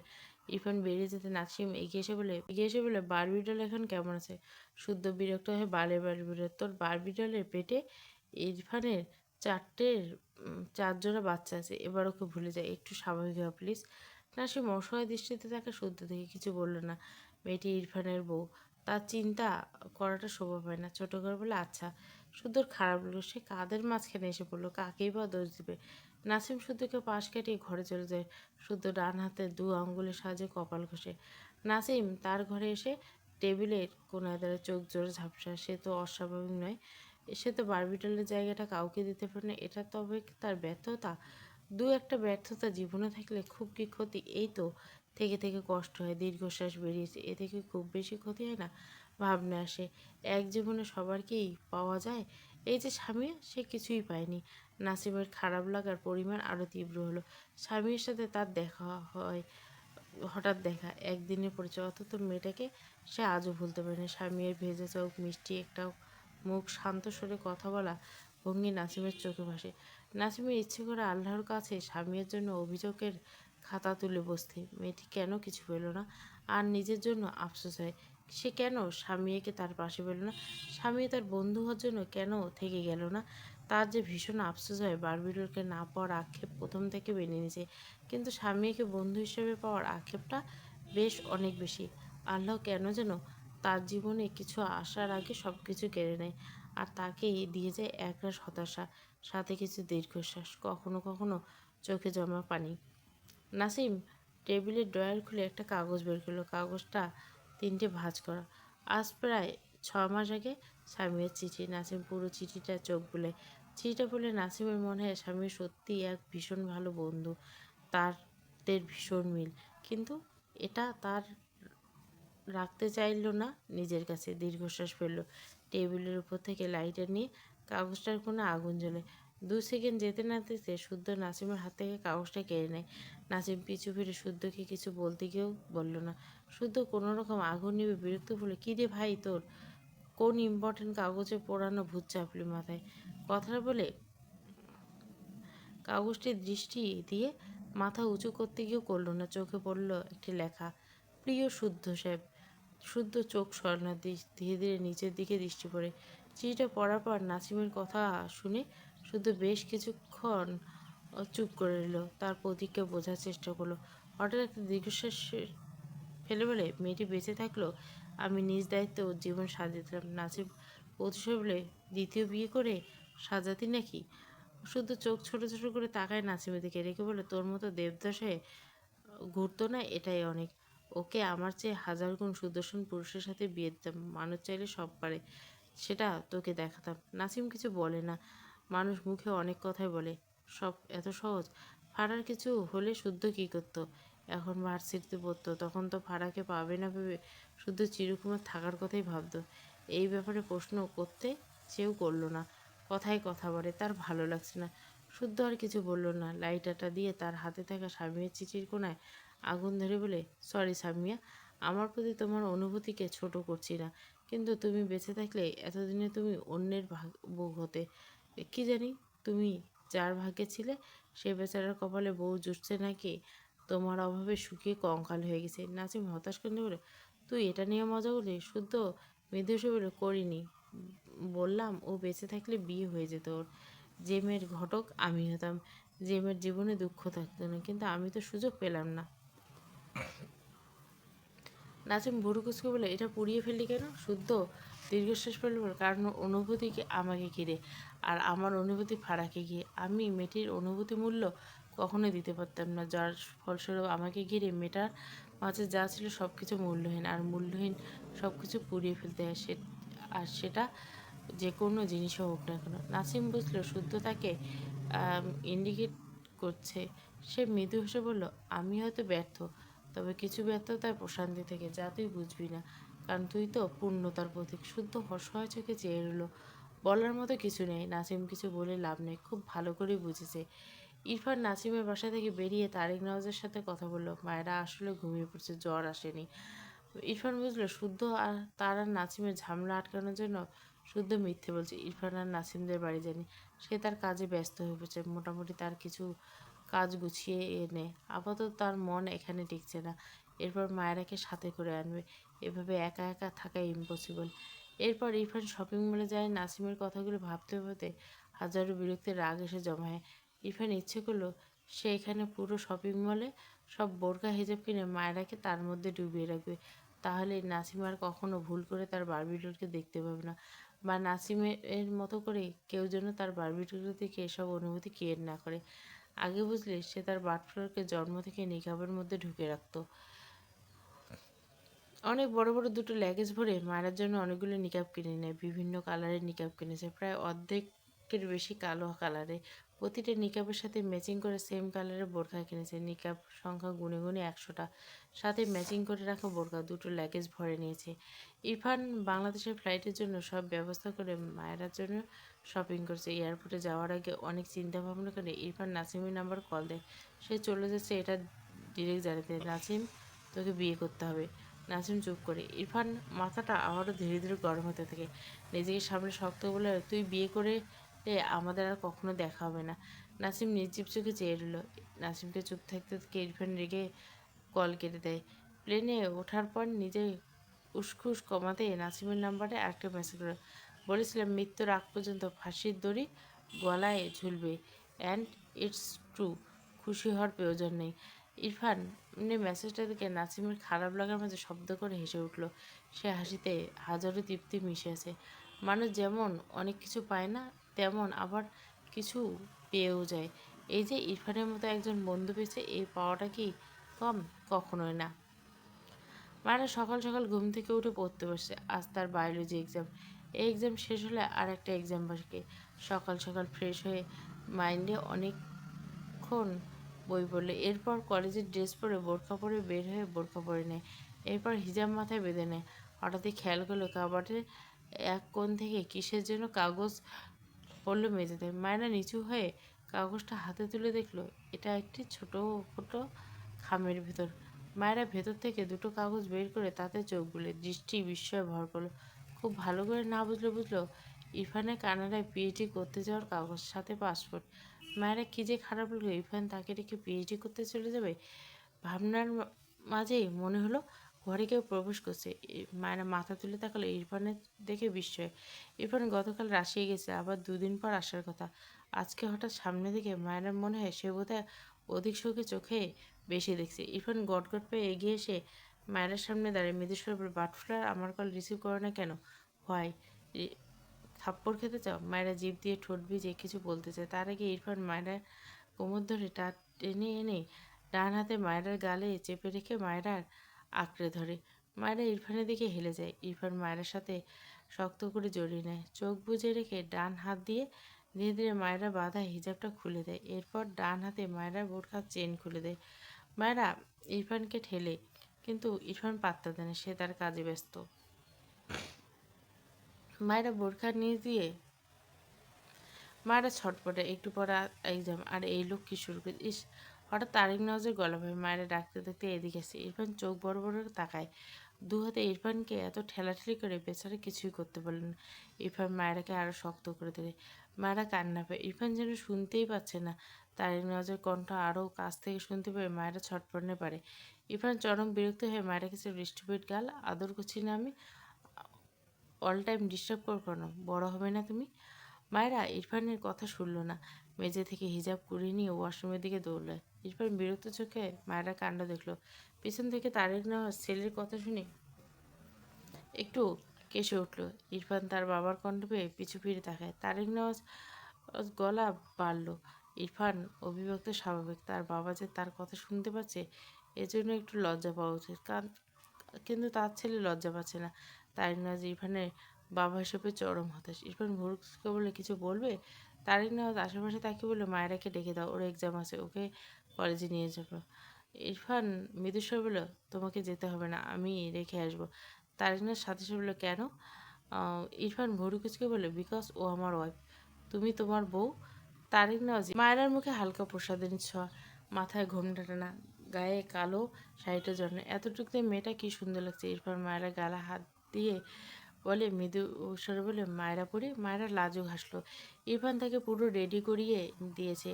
ইরফান ওয়াশরুমে যেতে বলে 5 মিনিট ওয়েট করো। বেশ কিছুক্ষণ পর ইরফান শাওয়ার নিয়ে বেরিয়ে আসে। মায়েরা দেখলো ইরফানের পরনে কালো প্যান্ট, বেডের উপর থেকে কালো শার্ট নিয়ে গায়ে জড়ানো। মায়েরা নতুন করে আর কি অবাক, এই লোক কালো বলতে পাগল। মায়েরা নিজের দিকে তাকিয়ে থাকতে দেখে মায়েরা ইরফানের সামনে দাঁড়িয়ে বলে, হোয়াট? মায়েরা মাথা নেড়ে না বোঝায়। ইরফান বাঁ হাতে মায়েরার ডান হাত ধরে, ডান হাতে তার ক্যামেরা নিয়ে বাড়ি থেকে বেরিয়ে যায়। সকালে আলো ফুটছে, আশেপাশে তেমন মানুষ নেই। গ্রামের রাস্তা দিয়ে মাঝে মাঝে দু একজন মানুষ যাতায়াত করে। ইরফান মায়েরা হাত ধরে এগিয়ে আসে। মায়েরা আশেপাশে তাকে বলে, কোথায় যাচ্ছেন শিশলা? ইরফান বাঁ হাতে মায়েরাকে তার বুকে জড়িয়ে নিয়ে বলে, তোমার এক পরিচিত জায়গায় যাচ্ছে, বাটফ্লাওয়ার। মায়েরা ইরফানের সাথে হাঁটে, বেশ ভালো লাগছে তার। কিছু দূর যেতে ইরফান মায়েরাকে একটা গাছের নিচে দাঁড় করায়। মায়েরা জায়গাটাই থেকে হাসলো, কিছু মনে পড়লো যেন এটা সেই জায়গা যেখানে মায়েরা প্রায় মন খারাপ করে বসে থাকতো। বলা যায় এই গাছটাই মায়েরার এককালে দুঃখের সঙ্গী ছিল, এখানে বসে বসে কাঁদতো। সেসব দিনের কথা মনে পড়ে দীর্ঘশ্বাস ফেলল। ইরফান মায়েরাকে পিছন থেকে জড়িয়ে ধরে, এই বিষণ্ণ বিকেলে বিষণ্ণতা ঘেরা এক ছোট্ট মেয়ে এই গাছতলায় বসে আল্লাহর কাছে আর্জি করেছিল যে সে যেন কোটিপতি হয়। ইরফানের কথা শুনে মায়েরা ভীষণ অবাক হয়। ইরফান তার পকেট থেকে ফোন বের করে কিছু দেখালো, যেখানে মনে হলো বাটফ্লোর নামে একটা অ্যাকাউন্ট, সেখানে 5 কোটি টাকা জমানো। ইরফান মায়েরার কাঁধে থুতনি রেখে মৃদুস্বর বলল, now you R a million বাটফ্লাওয়ার। মায়ের মনে পড়ে গেল সেদিনের কথা, যেদিন লাবিবের বাবা তার সামনে খাবার ছুঁড়ে ফেলে দিয়েছিল। এই গাছতলা বসে এসে কাঁদছিল এসব নিয়ে। ইরফান এসব কথা শুনে নিয়েছিল। মায়েরা চোখ জোড়া ভেসে ওঠে। ইরফান তার ছোট ছোট ইচ্ছেগুলো কত নিখুঁতভাবে পূরণ করছে। মায়েরা নিজেকে সামলে উল্টো করে ইরফানের দিকে চেয়ে ভেজা গলা বলে, এসব কেন করছেন শিশুলা? ইরফান মায়েরা ডান হাত তার বুকে চেপে মৃদুস্বর বলে, তোমার ইচ্ছে পূরণ করতে এখানে অনেক শান্তি লেগে বাটফ্লাওয়ার। একটু থেমে আবারও বলে, আমি তোমার আগে মারা গেলে তোমার কোনো টেনশন থাকবে না, এরকম 5টা অ্যাকাউন্ট আছে। ইরফানের কথা শুনে মায়েরা ঝাপসা চোখে ইরফানের দিকে তাকায়। ইরফানে আর মায়েরা জলে ভরা টইটুম্বর আঁকি জোরে দেখলো, তবে কিছু বলল না। মায়েরা ইরফানের চোখে চোখ রেখে বলে, একদিন আমি মারা যাওয়ার জন্য আল্লাহর কাছে দোয়া করতাম। যেদিন আপনি আমার পাশে এসে আমায় বাঁচার স্বপ্ন দেখছিলেন, মৃত্যুর দ্বারপ্রান্ত থেকে আমায় কত যত্নে আগলে নিয়ে এসেছেন, তবে এখন আমার আগে চলে যেতে চায় কেন? আমায় কষ্ট দিচ্ছেন শিশরাস। এটুকু বলতে গিয়ে মায়ের চোখ থেকে পানি গড়ে পড়লো। ইরফান চুপ করে থাকলো। মায়েরা নাক টেনে বলল, আমি আপনার জন্য বাঁচতে চেয়েছিলাম, এখন আপনার জন্য বাঁচি শিশলা। আর আপনি ছাড়া কে আছে বলুন? আপনি আমাদের আল্লাহকে একটু, আমি যেন আর শীর্ষের সাথে মরতে পারি। আমি শুধু রাতে আপনার বুকে ঘুমাতে চাই, আপনি অনন্তকাল আমার বুকে ঘুমাতে চাই শিশলা। ইরফান অবাক হয়ে মায়ের দিকে চেয়ে আছে। ডান হাতে মায়ের চোখ জোড়া মুছে দেবে। কাঁদে না, এই যে আছি, কোথাও যাচ্ছি না আমি হাটকে রেখে। আমি ডিসাইড করছি বিজনেসের টাইম দিতাম, সেখানে হাফ টাইম কেটে আমার মায়েরা পরিণামে লিখে দেবো, হ্যাপি বউ। মায়েরা হেসে ফেলল। ইরফানের বুকে নাক ঘষল। এরপর ইরফানের হাত ধরে সামনের দিকে যেতে যেতে বলল, এবার আমি আপনাকে অনেক সুন্দর জায়গায় নিয়ে যাচ্ছি, আসুন। যেতে যেতে পিছু এসে নিচু হয়ে বসে ইরফান পা থেকে জোর করে জুতো খুলে, সাথে ইরফানের দু পায়ের প্যান্ট হাঁটু পর্যন্ত গুটিয়ে নেয়। ইরফান মায়ের কাছে বাধা দিল না। মায়েরা ইরফানের হাত ধরে এগিয়ে যায় ধান ক্ষেতের পাশে। দুপাশে ধান, মাঝে চিকন আইল। মায়েরা ইরফানের হাত ধরে এগিয়ে যায়। ইরফান মায়েরাকে এক জায়গায় দাঁড় করে মায়েরা পিক ওঠায় ক্যামেরার সাহায্যে।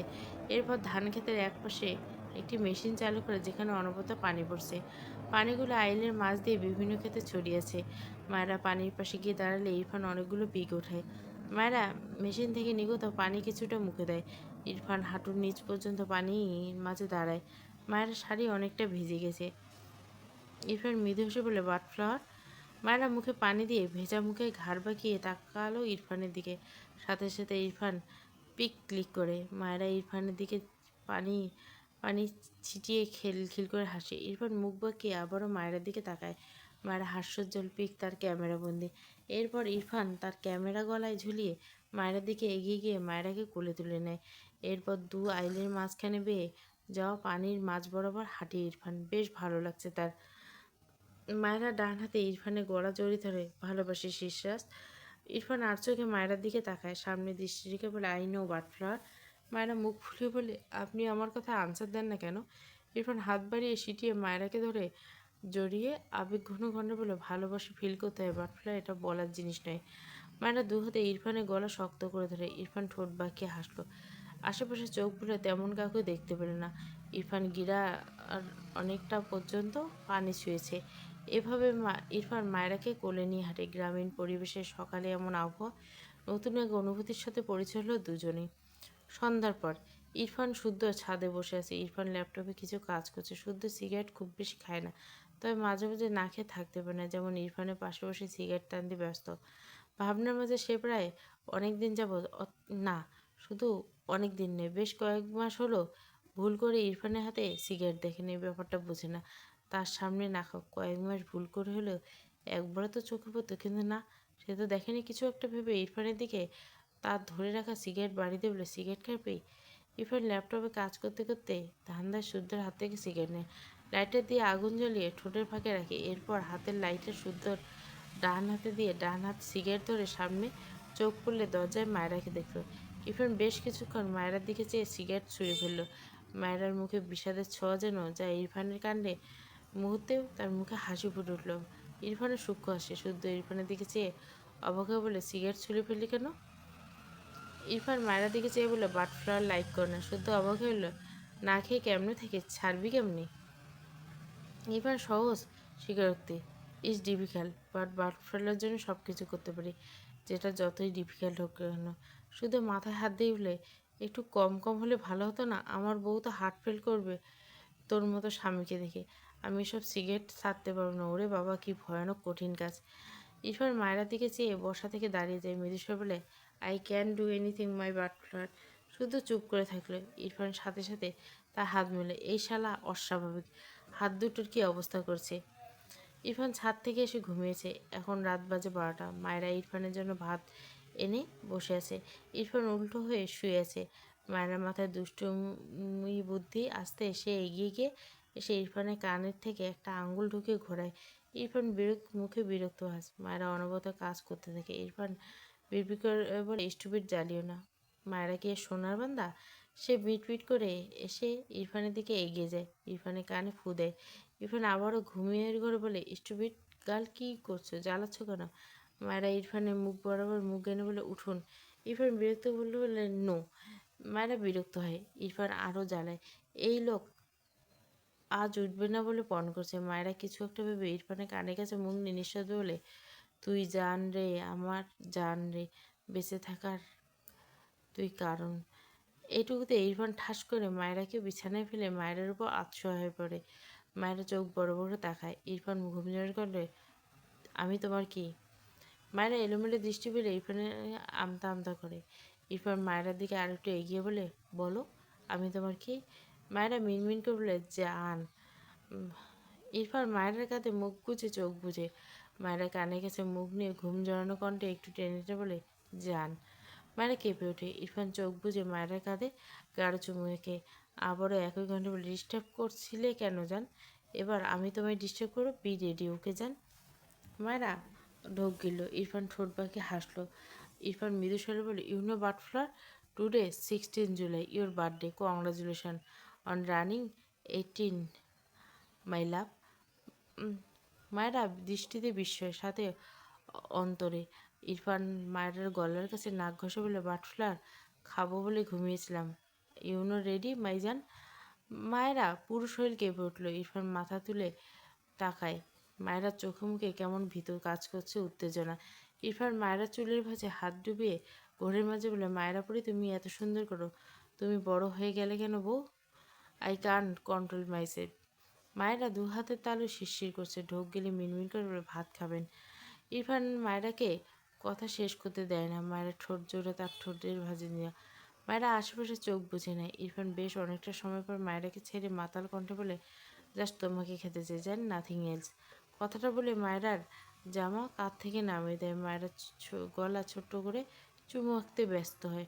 সাথে অবাধ্য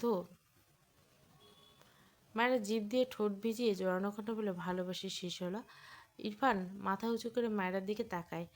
মায়েরা চোখ ভেজা। ইরফান মায়েরার কপালের সাথে কপাল ঠেকে চোখ বুঝে আবেশ কণ্ঠে বলে, লাভ ইউ টু মাই জান। মায়েরা চোখে পানি নিয়ে হেসে ফেলল। ইরফান মায়ের সারা মুখে ছোট ছোট করে চুমু আঁকে। মায়ের ঠোঁট জোড়া আঁকড়ে ধরে দু হাতে তার বাটফ্লারকে জড়িয়ে নেয় নিজের সাথে। মায়েরা ছটপট করে উঠল। ইরফান মায়েরাকে ছাড়ল না, বরং সময়ের পাল্লা যত বাড়ে ইরফান শীর্ষরাজ আর বাটফ্লারও উন্মাদনার ন্যায় নিজের করতে ব্যস্ত। এত বছর তৃষ্ণা যেন আজ রাতে মিটিয়ে নিতে তৎপর হয়ে মায়েরা শেয়ালা, যাকে বুকে নিয়ে গত 2 বছর ঘুমিয়েছে, আজ হঠাৎ সেই ধৈর্যশীল প্রেমী কেমন ধৈর্যহীন হয়ে পড়েছে।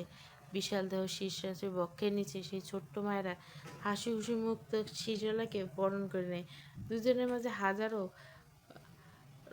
প্রণয় একচিত্র হয়ে এক সুখময় কাব্য রচিত করতে দুজনে কপোত-প্রকৃতি। পরদিন সকাল সকাল মায়েরা ভার্সিটি চলে গেছে তারিক নেওয়াজের সাথে।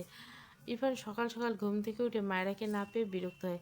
খুব ভালোই বুঝে, স্টুপিড বউ ওটা লজ্জা পেয়ে তার থেকে পালানোর আগে আগে চলে গেছে। ইরফান হালকা একটু নাস্তা করে ভার্সিটির উদ্দেশ্যে বলে। মায়েরা মিলাকে নিয়ে ক্লাসের একদম পিছনে যায়। মুখটা কেমন ছোট করেছে। মিলা মায়েরার মুখ দেখতে পায় নিকাবের আলে, তবে চোখ দেখে কিছু গোলমেল লাগছে।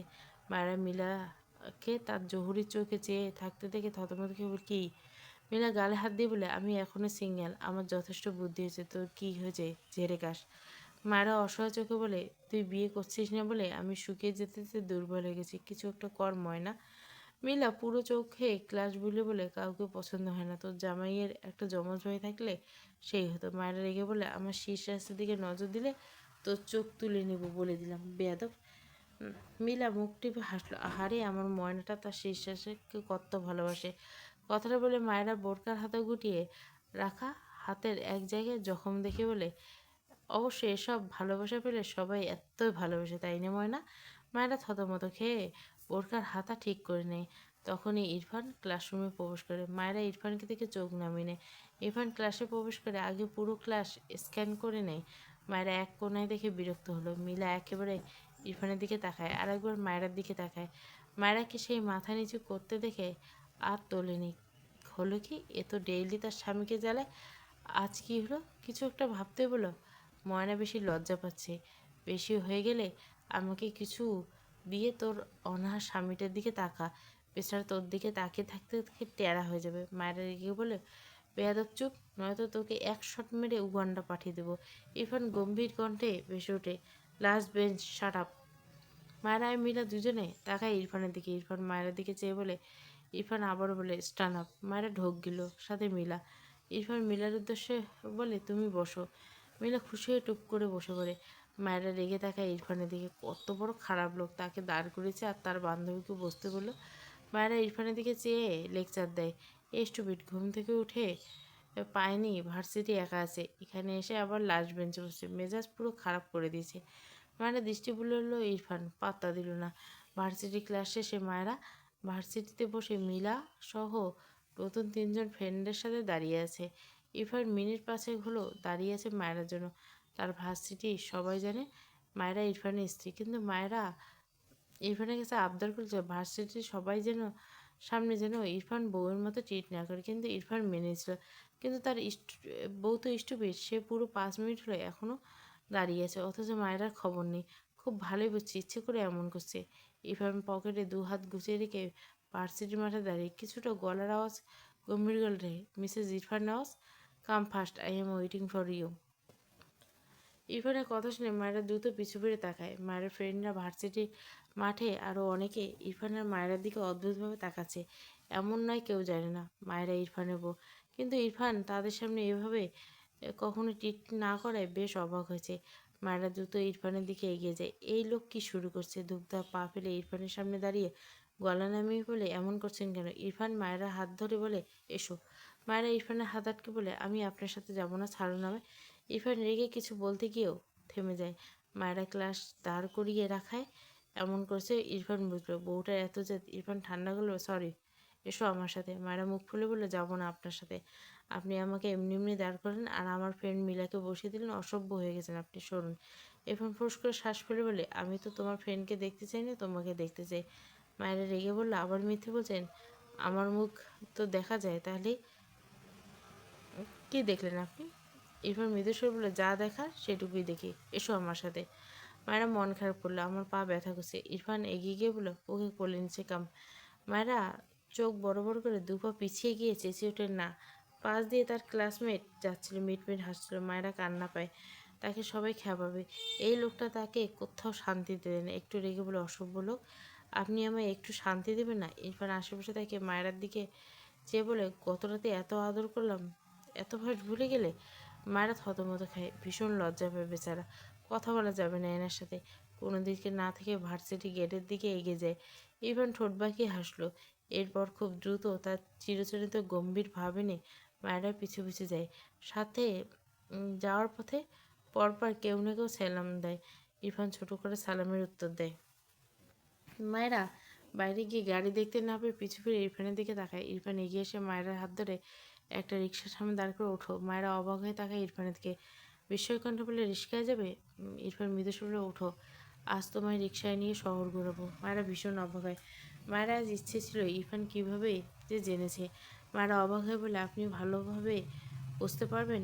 ইরফান মায়েরা দিকে চেয়ে বলে, লাস্ট 1 মান্থ রিক্সায় চলাচল করে প্র্যাকটিস করে নিয়েছি। মায়েরা কী বলবে বুঝলো না। তার মানে তার ইচ্ছে পূরণ করতে ইরফান তার বিলাসবহুল গাড়ি ছেড়ে রিক্সায় চলাচল করে? মায়েরা ইরফানকে নিয়ে মন্তব্য করার কোনো কিছু খুঁজে পায় না। ইরফান সে 6 মাস আগে থেকে সিগারেট না খাওয়া আর আবদার করার পর আজ পর্যন্ত ইরফানের হাতে সিগারেট দেখেনি। মায়েরা যাই বলে তাই কত যত্ন সহকারে করে দেয়। মায়েরা অবাক হয়। আচ্ছা বিশ্বাস, এমন কি আছে যা আপনি পারেন না, যা আমি বললেও পারবে না? ইরফান মায়ের দিকে চেয়ে শীতল কণ্ঠে বলে, বাটফ্লাওয়ার কোনোভাবে হার্ট করতে পারি না, সে বললেও পারবো না, এটা কমপ্লিটলি ভুলে গেছি। মায়েরা ভীষণ অবাক হয়, ইরফান এত বদলে গেছে। প্রথম প্রথম তাকে কত থাপ্পড় দিত, এরপর থাপ্পড় ছেড়ে শুধু ধমকাতো। এর মাঝে মাঝে মারার জন্য হাত তুলে আবার নামিয়ে নিত। ধাপে ধাপে এইসব ইরফান তাকে আঘাত করার সব পথ ভুলে গেল। এখন ইরফান শুধু যত্ন করতে শিখে গেছে। আবেগে মায়েরার চোখে পানি এসেছে। ইরফান দু হাতে মায়েরা মুখটা নিয়ে বিচলিত করে, হট হ্যাভেন, কাঁদছো কেন বাটফ্লাওয়ার? কোথাও ব্যথা পেয়েছো? মায়েরা মৃদু হেসে বলে, আপনি অনেক ভালো যা শেষশ্বাস। ইরফান কিছু বলল না। মায়েরা রিক্সায় বসতে বসে বলল, মায়েরা রিকশায় উঠে বসে। এরপর ইরফান মায়েরার পাশে উঠে বসে রিকশা চলতে শুরু করে। মায়েরা দুধে ইরফানকে সাপোর্ট দিয়ে উৎফুল্ল কণ্ঠে বলে, আপনাকে অনেক ধন্যবাদ শিশলা। ইরফান মৃদু হাসলো, ডান হাত পিছিয়ে দিয়ে মায়েরাকে জড়িয়ে নেয় নিজের সাথে। মায়েরা কানের কাছে মুখ নিয়ে লো ভয়েসে বলে, গোটা পৃথিবী খোঁজো, আমার মতো কে তোমাকে এত ভালোবাসে। এই মনের ঘরে এসো, এই বুকের বাবার সাথে তোমার নাম। এবার মৃদুস্বর বলে, বাটফ্লাওয়ার ইজ মাই হার্ট অলওয়েজ আমার থাকবে সেখানে। তাকে প্রতিনিয়ত প্রণয়ের ছন্দ সাজায়। আই প্রমিস ইউ, কখনো ছাড়ছি না তোমায়, না এ পারে আর না ও পারে। একটু থেমে মায়েরা দেখেছে বলে, listen butterflower, you are only mine. Mayera মুখে নির্মল হাসি ফুটে ওঠে। ইরফানের কাঁধে মাথা রেখে প্রশান্তিময় হাসে। ইরফান মায়েরা সেদিন রিক্সা নিয়ে শহর জুড়ে বেরোতে ব্যস্ত। দিন গড়িয়ে রাত পেরে, সাথে ইরফান আর মায়েরা শহর জুড়ে তাদের প্রণয় কাব্যের গাথা ব্যস্ত। পরিশেষে ইরফান মায়েরা নিঃস্বার্থ সূক্ষ্ম মানসিক সংযোগ স্থাপনের মাধ্যমে কোমল ও হৃদয়স্পর্শী আবেগ দ্বারা তাদের জীবনে এই পবিত্র নিখাদ নির্মল কলুষিতমুক্ত ভালোবাসা সৃষ্ট তাদের হৃদয়ে প্রকাশিত অপ্রকাশিত শব্দসমূহের প্রেমের গল্প কবিতা রূপে প্রচারিত হলো। আর এভাবে প্রণয়ের অমল কাব্য নামটিও তার সার্থকতা স্বীকৃয় পেল। সমাপ্ত। প্রণয়ের অমল কাব্য 25 এবং শেষ পর্ব। পুরো গল্পটা প্লেলিস্টে।